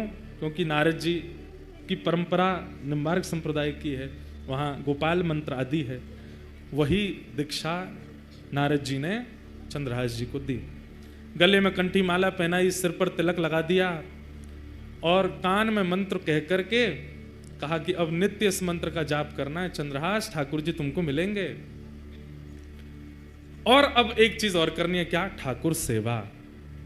सेवा से मन की मनीलता जाती है। मैं कैसे सेवा करूंगा? मेरे पास तो ना घर है, ना मकान है, ना आसन है, ना सिंहासन है, कुछ भी नहीं है। मैं तो खुद पेड़ के नीचे रहता हूं, कोई आश्रय मुझे मिलता नहीं। कीर्तन गाता हूं तो कई बार लोग कीर्तन करने के लिए घर पर बुला लेते हैं, तो भोजन प्रसाद पवा देते हैं। मैं ठाकुर जी की सेवा कैसे करूंगा? बोले तुम चिंता मत करो, तुम्हारे पास ठाकुर जी हैं। बोले मेरे पास? बोले हाँ। कहाँ हैं? वो तुम जो गोटियों से खेलते हो, कंचा, उनको लेके आओ। तो खूब सारे कंचे इकट्ठे किए थे चंद्रहास जी। पूरे दिन अकेले क्या करें, उनसे ही खेलते रहते थे। उन्हीं कंचों में एक बहुत सुंदर श्याम वर्ण के वो शालिग्राम जी थे, और उनको भी रखा था। नारद जी ने ढूंढ करके कंचों के बीच में शालिग्राम जी निकाले। बोले ये हैं, ये ठाकुर जी हैं। चंद्रहास, अब इन्हीं की सेवा तुमको करनी है। ये ठाकुर जी हैं। मैं तो इनसे खेलता था। तो बोले तो क्या हो गया, पता नहीं था ना तुमको? अब हम बता रहे हैं, ये ठाकुर जी हैं। शालिग्राम भगवान है। फिर शालिग्राम भगवान कौन होते हैं, कैसे होते हैं, पूरी कथा सुनाई नारद जी ने चंद्रहास जी को। ये कौन है, कैसे हैं, कहां से आए हैं, कैसे इनका प्रादुर्भाव हुआ। अभी देवोत्थान एकादशी, तुलसी शालिग्राम विवाह, उस दिन शालिग्राम जी का जन्मोत्सव भी है, उसी दिन शालिग्राम जी प्रकट हुए। पूरी कथा सुनाई। बोले गंडकी नाम की परम भक्ता ने भगवान की स्तुति गाई कि मैं यशोदा जी की तरह गोद में खिलाना चाहती हूं। तो ठाकुर जी ने सतयुग त्रेता द्वापर में तो उनकी गोद में वास्तविक में खेले, पर कलयुग आते ही भगवान ने आज्ञा की कि अब देवी ये कार्य नहीं हो पाएगा।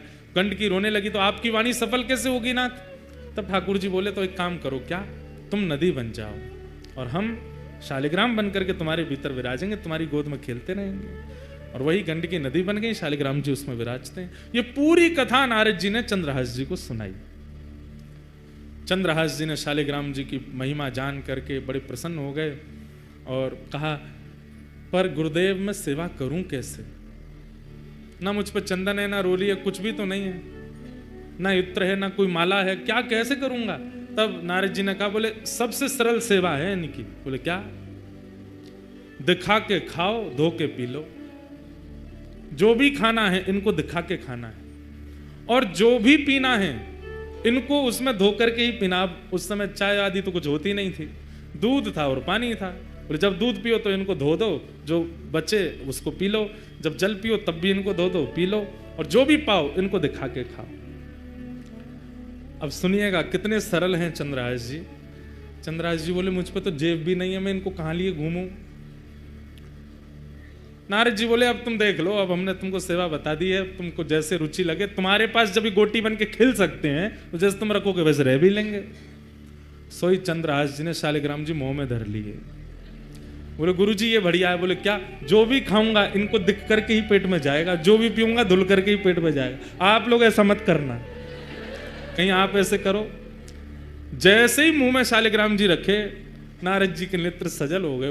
वाह भैया शालिग्राम, इस ब्रह्मांड में दो ही हुए जिन्होंने मुंह में शालिग्राम रखे, या तो गोपाल जी या चंद्रहास। या तो गोपाल जी ने मुंह में ठाकुर जी रखे। आज भी कहते हैं कि वो गोपाल शालिग्राम जी विराजमान है व्रज में। कई लोग बोलते हैं व्रज में विराजमान, कई बार उन पे दो दतुइयां भी गड़ी हुई हैं, ठाकुर जी काट गए उनको, दो दांत भी बने हुए हैं।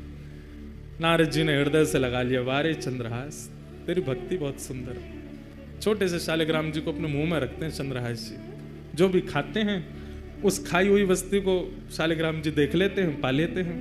मुंह में लेके वस्तु कहते हैं, है शालिग्राम देख लो का खा रहा हूं, पा लेते हैं। जब जल पीते हैं तो शालिग्राम जी का स्पर्श होके चला जाता है। ऐसे चंद्रहास भक्त। नारद जी ने उनको पूरी विधि बता दी, भजन कैसे करना है, नियम कैसे करना है, जप कैसे। एक बात बंधुओं याद रखो, गुरु के वचन अटल कर मानो। अगर गुरुदेव की आज्ञा हो गई कि 4 बजे उठना है, तो भले ही आपकी हिम्मत नहीं होती है, उठना शुरू कर दो। 4 बजे उठने मात्र से ठाकुर जी मिल जाएंगे। गुरु जो आज्ञा कर दें, जैसी आज्ञा कर दें, बस उस पर अटल विश्वास कर लीजिए। गुरु के वचन अटल कर मानो, साधु समागम कीजिए, मन रे कृष्ण नाम कह लीजिए।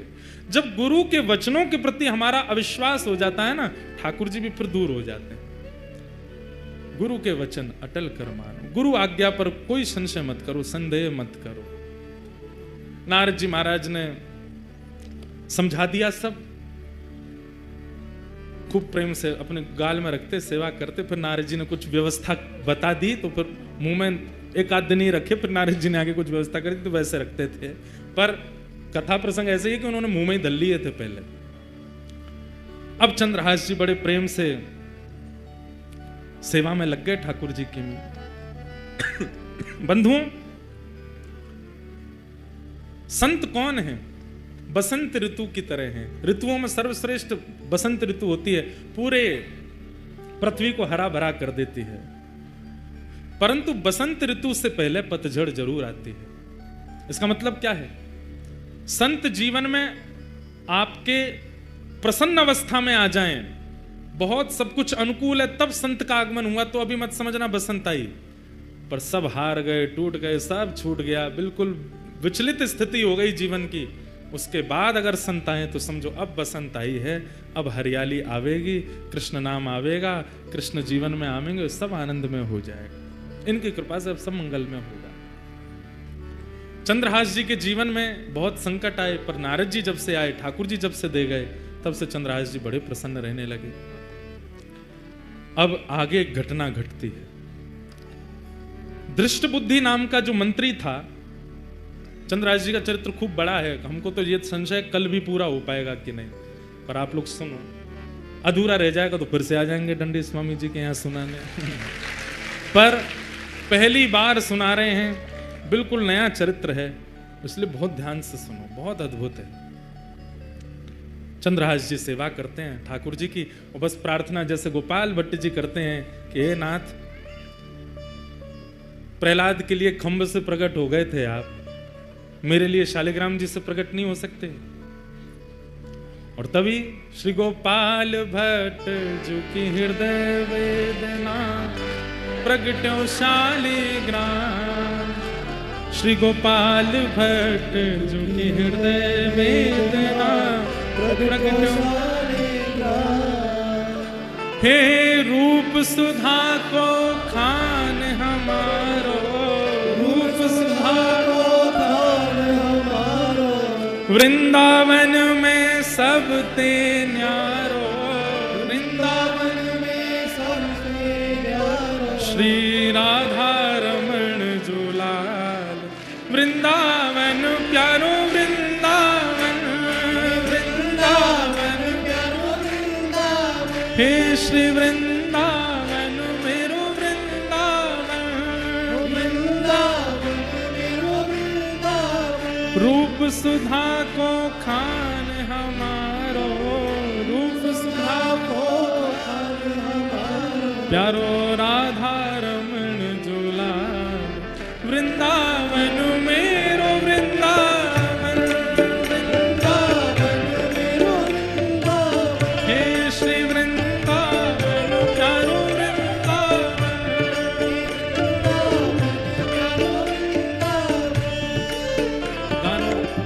गानो तो इतना ही है, तो शालिग्राम जी की सेवा बतानी है, पर गा लो। हे आतुर हित हरि वंश पुकार, राधा राधा नाम, आतुर हित हरि वंश पुकार, राधा राधा नाम, ओ जय राधे राधे, राधे राधे, श्री राधे राधे, राधे राधे। आप लोग, आपने माइक में जो पहली बात कही उसको सार्थक ही कर दे रहे हो।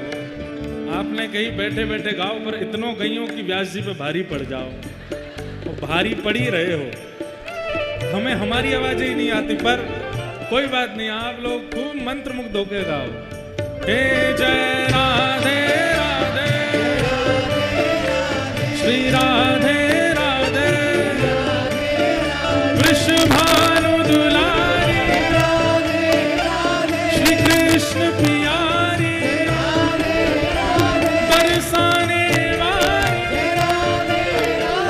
हरिवंश प्यारी, हरिदास दुलारी, कीरत सुत प्यारी, आतुर हित हरिवंश पुकार, राधा राधा नाम, आतुर हित हरिवंश पुकार, हे सघन कुंज यमुना तट आयो, सघन कुंज यमुना तट आयो, मदन टेर वृंदावन आयो, मदन टेर वृंदावन, तुझा उठा के प्यारो राधा वल्लभ, वृंदावन मेरो वृंदावन, हे श्री वृंदावन प्यारो वृंदावन, सघन कुंज यमुना तट आयो, ओ प्यारो राधा वल्लभ, वृंदावन मेरो वृंदावन,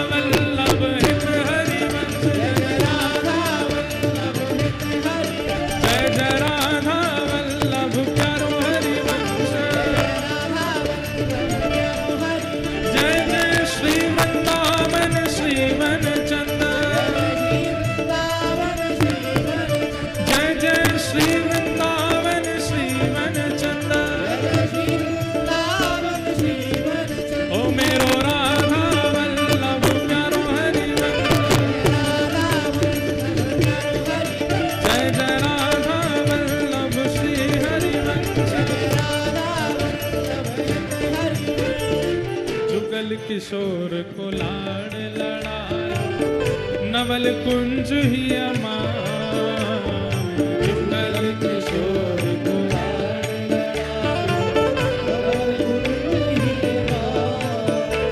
श्री हरिराम व्यास जी जब गए तो देखा कि झूला में शालिग्राम जी विराज रहे हैं। हरिराम व्यास जी ने जाके पद गा दिया, झूले रे झूले मेरे गंडकी नंदन। मानो भट्टा कढ़ी में बोरे, अंग लगायो चंदन। बोले ऐसा लग रहा है कि गंडकी नंदन मतलब शालिग्राम जी झूल रहे हैं। और बोले कैसे लग रहे हैं, रूप कैसा है? बोले जब भट्टा कहते हैं बैगन को, बोले मानो भट्टा कढ़ी में बोरे, तो बैगन को कढ़ी में बोर दें तो पूरी पीली पीली हो जाएगी, तो ऐसे चंदन लगा रखो। गोपाल भट्ट गोस्वामी जी को बड़ा गुस्सा आया, और तुमने हमारे ठाकुर जी भट्टा बोल दिए। उसी वेदना से गोपाल भट्ट जी खूब व्याकुल हो गए। बोले ठाकुर जी आप भी प्रकट है कि दिखाए दो, नहीं अपना मुख दिखाओ, नेत्र दिखाओ, कान दिखाओ। हंस जी को जब ये बात पता चली, बोले जिनके लिए तुम गा के आए थे ना, झूले रे झूले गंडकी नंदन, अब शब्द बदल दो, अब वही राधा रमण बन गए हैं। गोपाल भट्ट गोस्वामी जी के प्राण धन श्री राधा रमण हो गए हैं। हरिराम व्यास जी बोले मोह विश्वास ना, मैं देख के आऊंगा। देखने गए और जैसे रूप माधुरी का दर्शन किया वहीं बेहोश हो गए। इतने सुंदर, इतने प्यारे, इतने मधुर, लेकिन अब रोने लगे वेदना में कि नाथ हरिदास जी को मिल गए, रूप गोस्वामी को, सनातन गोस्वामी को, मधु पंडित को, सबको मिल गए आप, और गोपाल भट्ट जी को भी मिल गए। मैंने कहा बिगाड़ो आपको, मुझे क्यों नहीं मिल रहे हो? इतनी वेदना में रोए, इतनी वेदना में रोए कि महाराज किशोरी जी प्रकट हो गए। प्रकट होकर के बोली आप रो मत। बोले नहीं मैं तो नाराज हूं। क्यों? सबने यश गायो, सबको मिल गए, मैंने यश कम गायो? वृंदावन का सबसे ज्यादा यश हरिराम व्यास जी ने गाया। वृंदावन का सब, वृंदावन सांचो धन भैया, सबसे ज्यादा यश वृंदावन। वृंदावन की शोभा देखत, वृंदावन की शोभा निरखत, वृंदावन की शोभा, वृंदावन की शोभा देखत, वृंदावन की शोभा मेरे नैन से याद, वृंदावन प्यारो, वृंदावन, वृंदावन प्यारो, हे श्री वृंदावन मेरो वृंदावन, आज वृंदावन की शोभा निरखत, आज मेरे नैन से रात, वृंदावन मेरो वृंदावन, हे श्री वृंदावन मेरो वृंदावन। तो वृंदावन का सबसे ज्यादा यश गाया है हरिराम व्यास जी ने। आज किशोरी जी से बोले मैंने इतना यश गाया, मुंह कोई प्राप्त नहीं भय आप। तो श्री जी बोली मिल जाएंगे। बोले नहीं, अब तो मोको इन सबन से अधिक चाहिए। इन सबन को लाला मिले हैं, मुझको लाली भी चाहिए। दोनों योगा लामेंगे तब मानूंगा मैं, नहीं तो मैं नाराज ही रहूंगा। तब किशोरी जी बोली जाओ जुगल वन में जाओ, किशोर वन में जाओ, और वहां जाकर के एक वृक्ष के नीचे खोद के देखो, मिलेंगे। जैसे ही जाकर के जितनों बतायो किशोरी जी ने, जब वहां वृक्ष के नीचे जाकर के देखो तो महाराज प्रकट है गए श्री जुगल किशोर लाल। बोल जुगल किशोर लाल, युगल प्रकट भय है। जुगल किशोर को लाड़ लड़ायो, नवल कुंज ही अमान, जुगल किशोर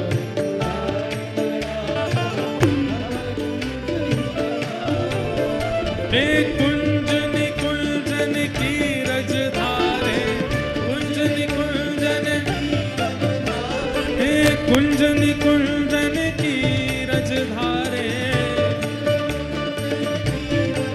ओ हरि व्यास युगल यशोदारे, वृंदावन मेरो वृंदावन, वृंदावन, हे श्री वृंदावन मेरो वृंदावन, कुंजन कुंजन की रजधारे, हरि व्यास युगल यशोदारे, वृंदावन मेरो वृंदावन। हे श्री वृंदावन प्यारो वृंदावन।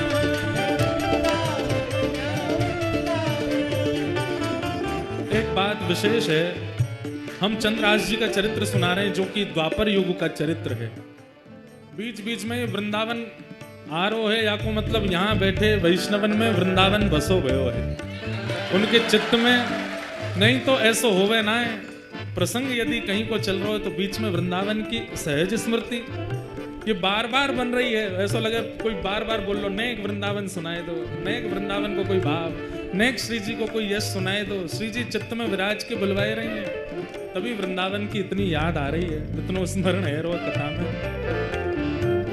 सबको वृंदावन खींचवे वाले, राधा वल्लभ जी बाद में, राधा रमण जी बाद में, मदन मोहन जी बाद में, गोविंद देव जी बाद में, गोपीनाथ जी बाद में।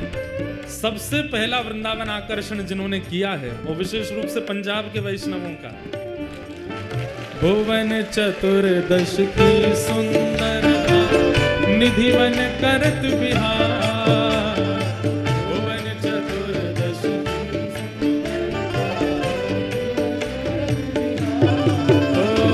भुवन चतुर्दश की सुंदरता निधिवन करत बिहार, भुवन चतुर्दश कौन श्यामा प्यारी कुंज बिहारी, श्यामा प्यारी कुंज बिहारी, श्यामा प्यारी बांके बिहारी, और जय जय श्री हरिदास वृंदावन मेरो वृंदावन, हे श्री वृंदावन प्यारो वृंदावन, श्यामा प्यारी कुंज बिहारी, और जय जय श्री हरिदास वृंदावन मेरो वृंदावन, हे श्री वृंदावन मेरो वृंदावन, हे श्री वृंदावन मेरो वृंदावन।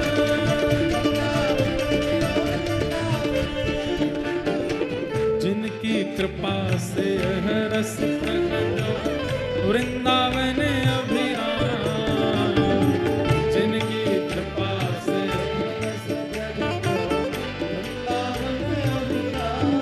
ओ जिनकी कृपा से यह रस प्रकट वृंदावन अभिराम, जिनकी कृपा से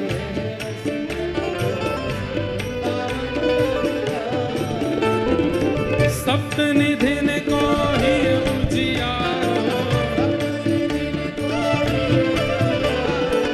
यह आनंद करवावे वारो, सिद्ध पीठ में बुलावे वारो, सिद्ध पीठ में बुलावे। देखो यहाँ तन को नहीं नचानो है, मन को नचानो है। हृदय नृत्य करे, तन नृत्य नहीं करे। जिनकी कृपा से यहाँ लुधियाना आए हैं, 2 दिन की सेवा प्राप्त हुई है, जिनकी कृपा से प्राप्त हुई है।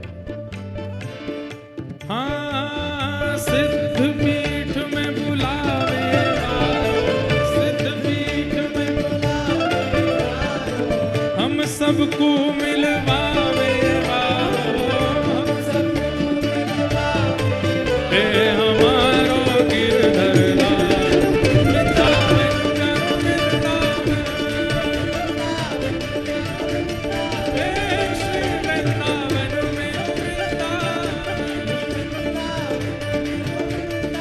यह आनंद करवावे वारो, आज हम सबको मिलवावे वारो,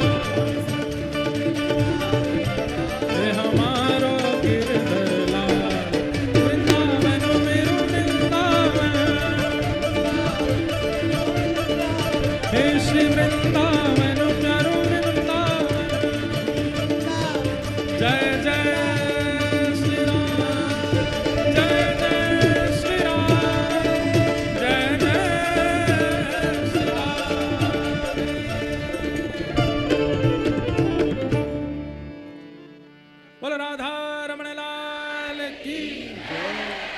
राधा वल्लभ लाल की, जुगल किशोर लाल की, श्री वृंदावन बिहारी लाल की, प्यारे गिरधर लाल की।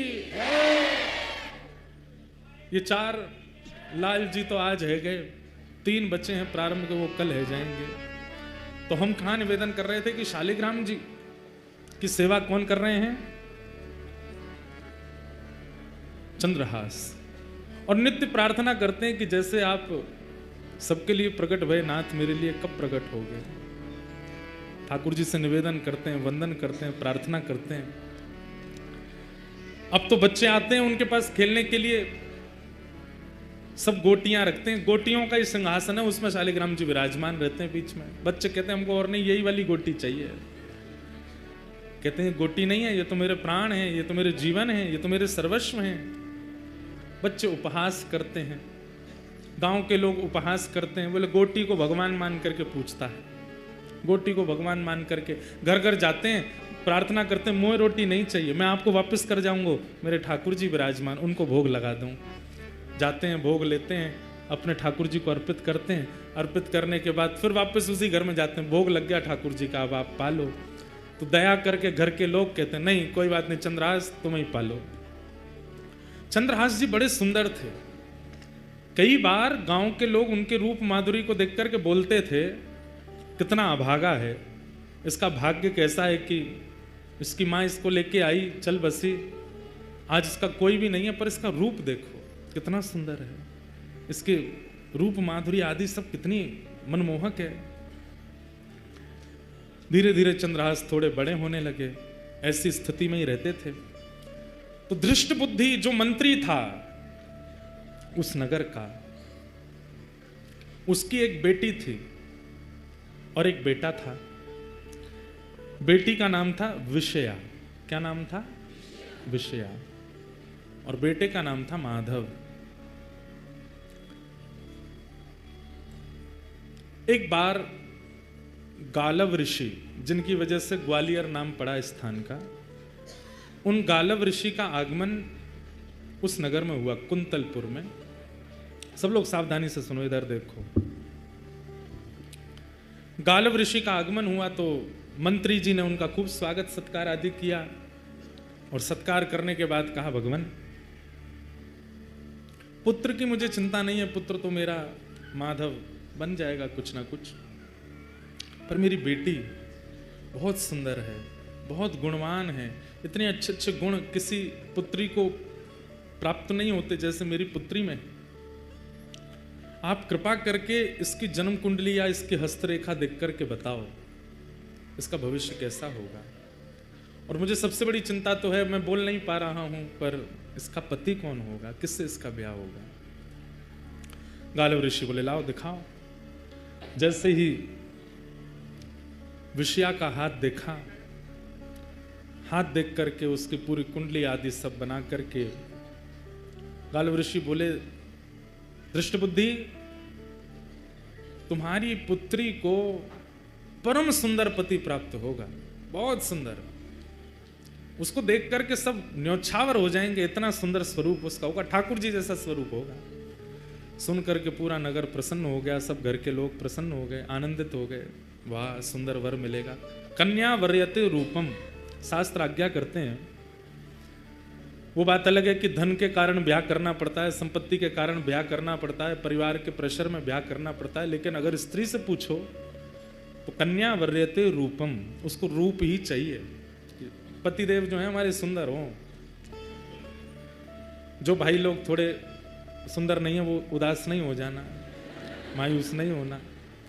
रूप की सुंदरता नहीं, हृदय बुद्धि की सुंदरता, वो सुंदर होना चाहिए। वैसे सबको खुद सुंदर ही लगते हैं, सब अपने आप को शीशा में जब देखते हैं तो कैसा भी व्यक्ति क्यों ना हो, वो भी उस समय बड़ी अदब में अपने बाल काटता है, उसको भी लगता है कि मैं सुंदर ही हूं। तो सबको तो अपने आप का सुंदर ही अनुभव होता है, पर रूप की सुंदरता का क्या करना है?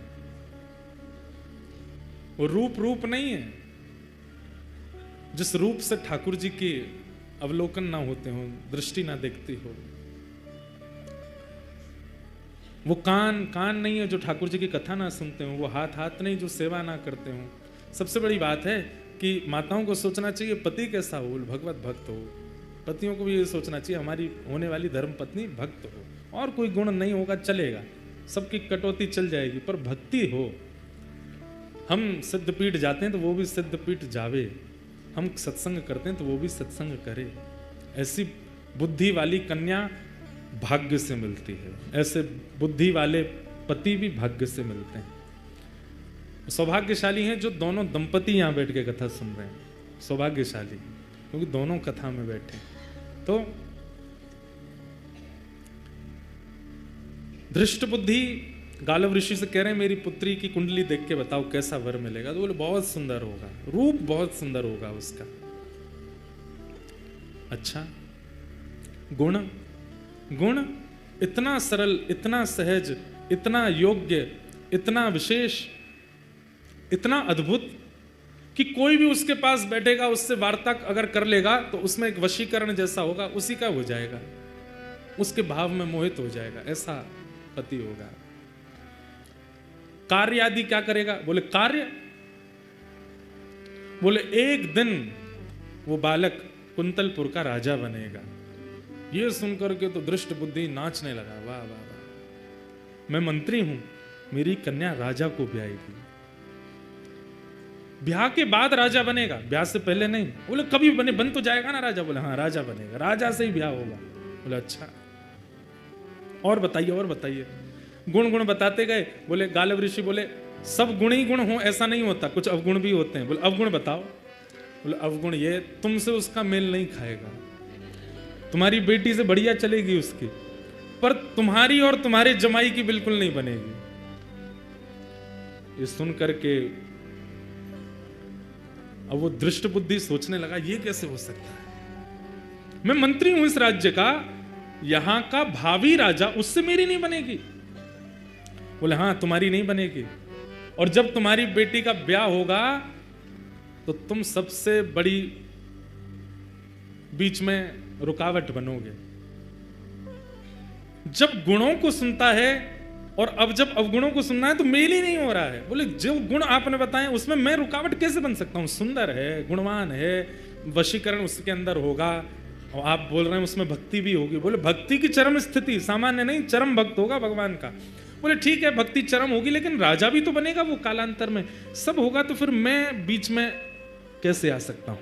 बोले ये तो समय बताएगा, तुम बीच में कैसे आओगे, तुम्हारी उससे नहीं बनेगी, और तुम हर प्रयास करोगे उसको रोकने का, अपनी पुत्री का होने से।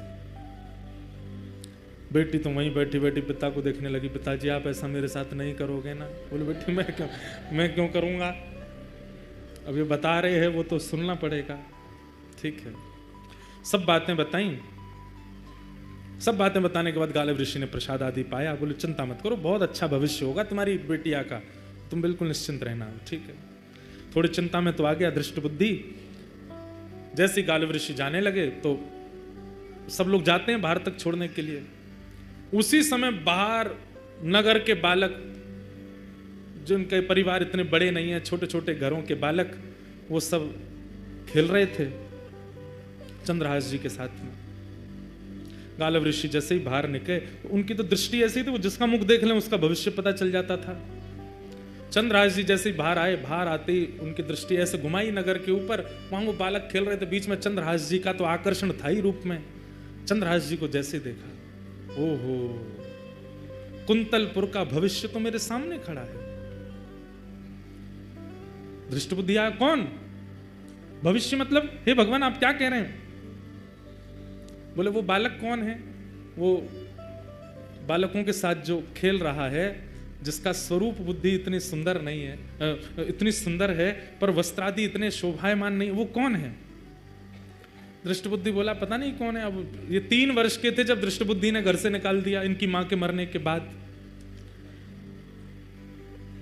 बोले महाराज मुझे क्या पता, यहाँ तो बहुत बालक है, होगा किसी का बालक, ऐसे ही डोल रहा है, वैसे तो पता चलता है कोई दासी का आदि का पुत्र होगा। इतने में ही दृष्ट बुद्धि का पुत्र आया माधव। बोले हाँ पिताजी भूल गए, ये कौन है? बोले कौन है? बोले एक दासी नहीं आई थी हमारे यहाँ, छोटे बालक को लेकर के, जिसने कहा था जो सेवा करोगे करूंगी, उसने प्राण त्याग दिए थे, ये जब छोटा था। हाँ हाँ हाँ हाँ, एक आई थी केरल देश से आई थी, बोले हाँ वो जो बालक जिसको छोड़ के वो मरी, वही बालक है। गालव ऋषि बोले ये वो बालक है? बोला हाँ महाराज, वो इसकी माँ हमारे यहाँ दासी थी, उसी का पुत्र, माँ मर गई, अब रहता है इधर उधर ही घूमता रहता है। गालव ऋषि बोले इसको पास बुलाओ। पास बुलाया, सामने आकर के खड़े हो गए चंद्रहास जी, हाथ सिर पर रख दिया। स्पर्श नहीं करते थे गालव ऋषि किसी का, चंद्रहास जी के सिर पर हाथ रखा। बोले कुंतलपुर का भावी राजा है, इस नगर का राजा होगा। सुन करके धृष्ट बुद्धि बोला आप क्या बोल रहे हैं? इसकी माँ का पता नहीं, पिता इसके हैं नहीं, परिवार कोई है नहीं, ये राजा कैसे बन सकता है? राजवंश का राजकुमार राजा बनेगा? बोले मैंने जो बोल दिया वो होगा, और सुनो देख लेना प्राण नहीं निकल जाए ये बात सुन के तुम्हारे। बोले क्या? तुम्हारी बेटी का भी इसी से ब्याह होगा, तुम्हारी बेटी विषया का इसी से ब्याह होगा, यही तुम्हारा जमाई बनेगा। सुन करके धृष्ट बुद्धि मूर्छित हो गया। गालव ऋषि की बात धृष्ट बुद्धि के दिमाग में नहीं बैठी, उठ करके खड़ा हो गया धृष्ट बुद्धि। और अब स्थिति हो गई, अभी अभी बता के गए हैं कि तुम विपरीत हो जाओगे, तुम सबसे बड़े अनर्थ का कारण बनोगे, तुम हर प्रकार से रोक टोक करोगे, आदि आदि सब बता के गए हैं। और ये भी बता गए कि यही तुम्हारे जमाई हैं आने वाले। अब उठ करके खड़ा हुआ, जैसे ही देखा चंद्रहास को, फटे से कपड़े पहन रखे थे, धूल मिट्टी लगी पड़ी है, सोने का ठिकाना नहीं, बाल कब से धोए नहीं, जटा बन गए हैं। और अपनी पुत्री को देखे विषया को, ये नहीं हो सकता, असंभव है, ये मैं होने नहीं दूंगा। भीतर चलो, बच्चों को भीतर ले गए, किवाड़ बंद कर दी। गालव ऋषि अपना कहका करके सब चले गए वहां से।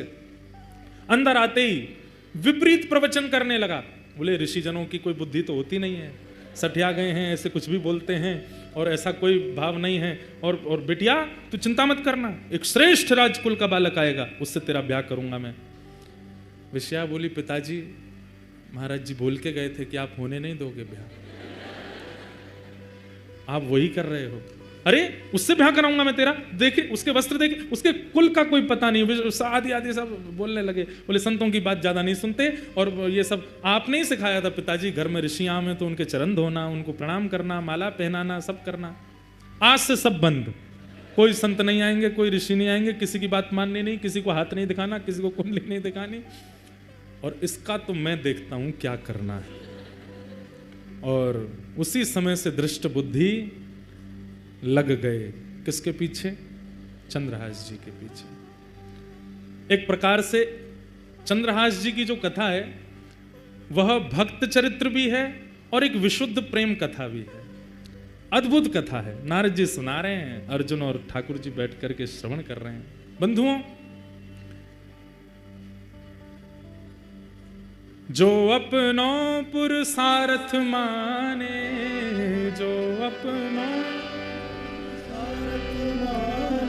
सूरदास जी महाराज आज खूब मुंह पे कृपा कर रहे हैं। सूरदास जी ही कह रहे हैं,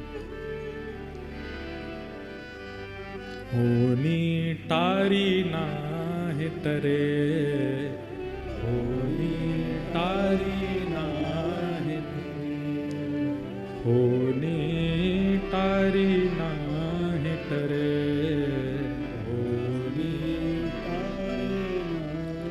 सूरदास जी कह रहे हैं, बोले जो होना है वो होके रहेगा, वो टल नहीं सकता।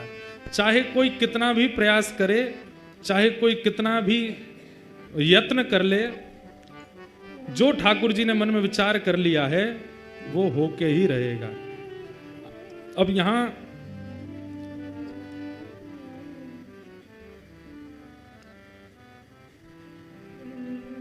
हम पद ढूंढ रहे हैं, बहुत सुंदर पद है। होनी टारी नाहि टरे, होनी टारी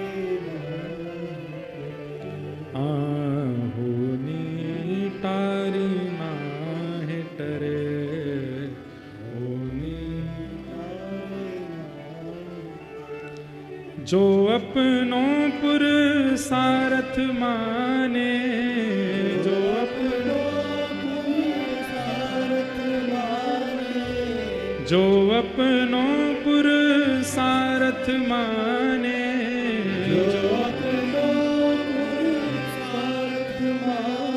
कर्म गति टारी नाहि टरे, कर्म गति मुनि वशिष्ठ से पंडित ज्ञानी, मुनि वशिष्ठ से सीध के लगन धरे, सीध के वशिष्ठ मुनि जिनका नाम है मुनियों में, उन्होंने सब देख करके लगन लिखी है। किनकी? सीता जी की, राम जी से विवाह की। बोले इन जैसी जोड़ी किसी की नहीं बनेगी, बहुत सुखद होगा भविष्य। और फिर क्या हुआ? सीता हरण मरण दशरथ को, सीता हरण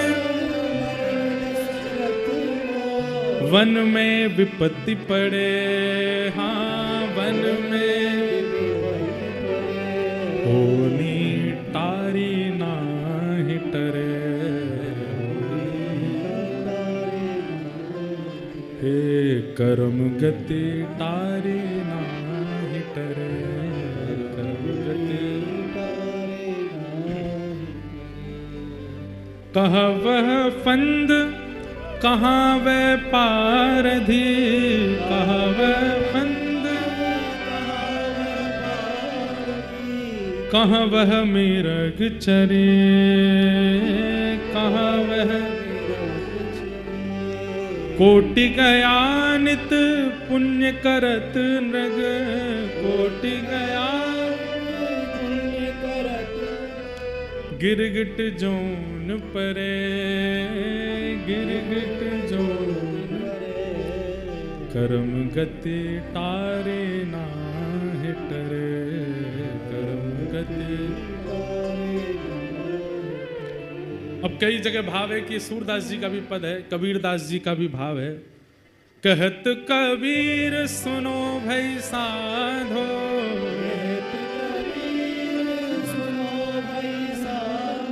कहत कबीर सुनो भई साधो, क्या होनी हो के रहे, होनी हो के कर्म गति टारे नाहि टरे।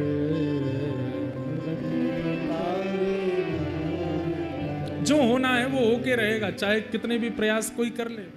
गालव ऋषि कह गए इसी से ब्याह होगा, और अब दृष्ट बुद्धि लग गए हैं। अब इसका मैं क्या करूं जिससे ये मेरी पुत्री से दूर हो जाए, इस नगर से दूर हो जाए, और किसी भी प्रकार केन केन प्रकारेण इनका विवाह ना हो। पर विषया तो दौड़ करके गई ऊपर और खिड़की से देखने लगी चंद्रहास जी को। उसको तो रूप पसंद आ गया, उसको तो व्यवहार स्वभाव प्रिय लग गया। अब तो वो घूम घूम करके बस यही देखती है, कभी कहीं जावे भी तो उस नगर से ले चलो जहां चंद्रहास बैठे हैं, जहां चंद्रहास विराजमान। भक्ति बंधुओं केवल भगवत प्राप्ति कराती है, परंतु आपके जीवन का श्रेष्ठ निर्माण भी भक्ति करती है। कितना सहा है। अब आप सोचिए, अगर कोई डायरेक्टर सोचे स्क्रिप्ट राइटिंग ऐसी किसी ने की नहीं लिखी होगी जैसी चंद्रहास जी की लिखी है। जीवन देखो कैसा है उनका।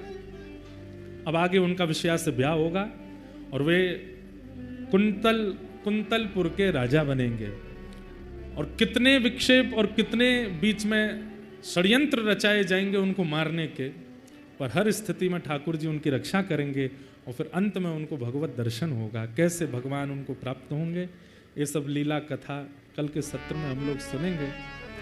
आज चंद्रहास जी का पावन चरित्र यहीं तक हम लोग श्रवण कर रहे हैं।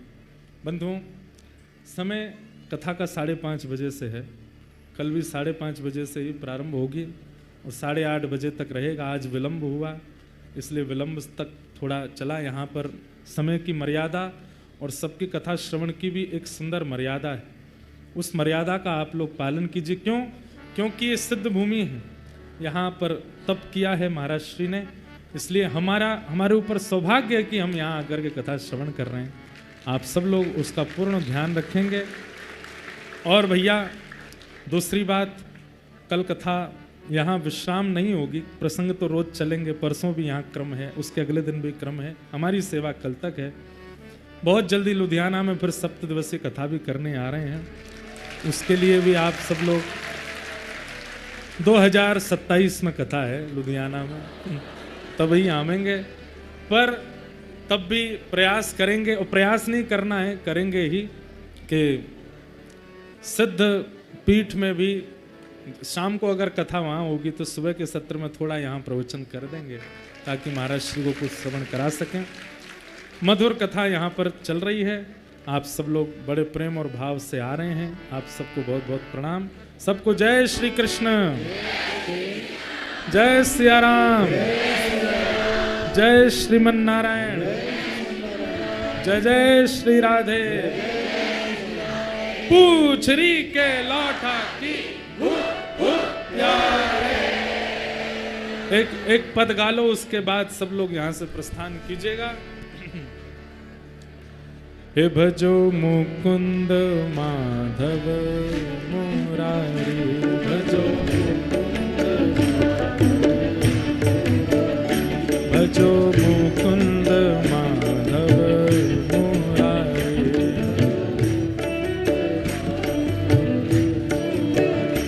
ओ गिरधारी बनवारी,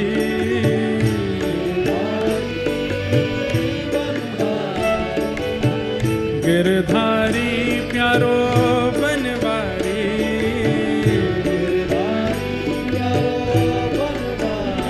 हे गिरधारी प्यारो बनवारी।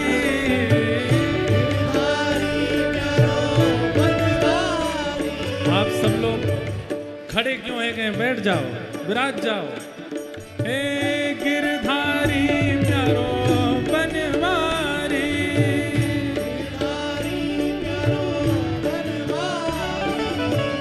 गिरधारी प्यारो बनवारी,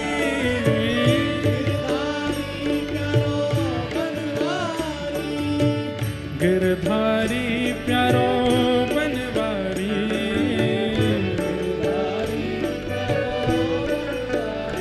ओ गिरधारी प्यारो बनवारी।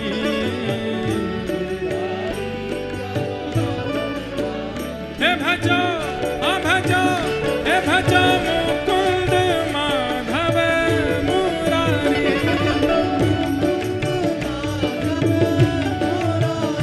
भजो मुकुंद माधव मुरारी।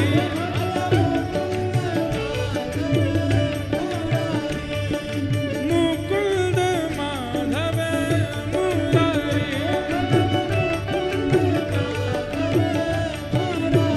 हे भजो माधव केशव गिरधारी,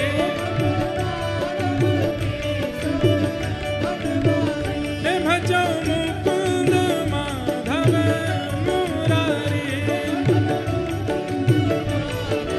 हरे कृष्ण कृष्ण कृष्ण हरे हरे,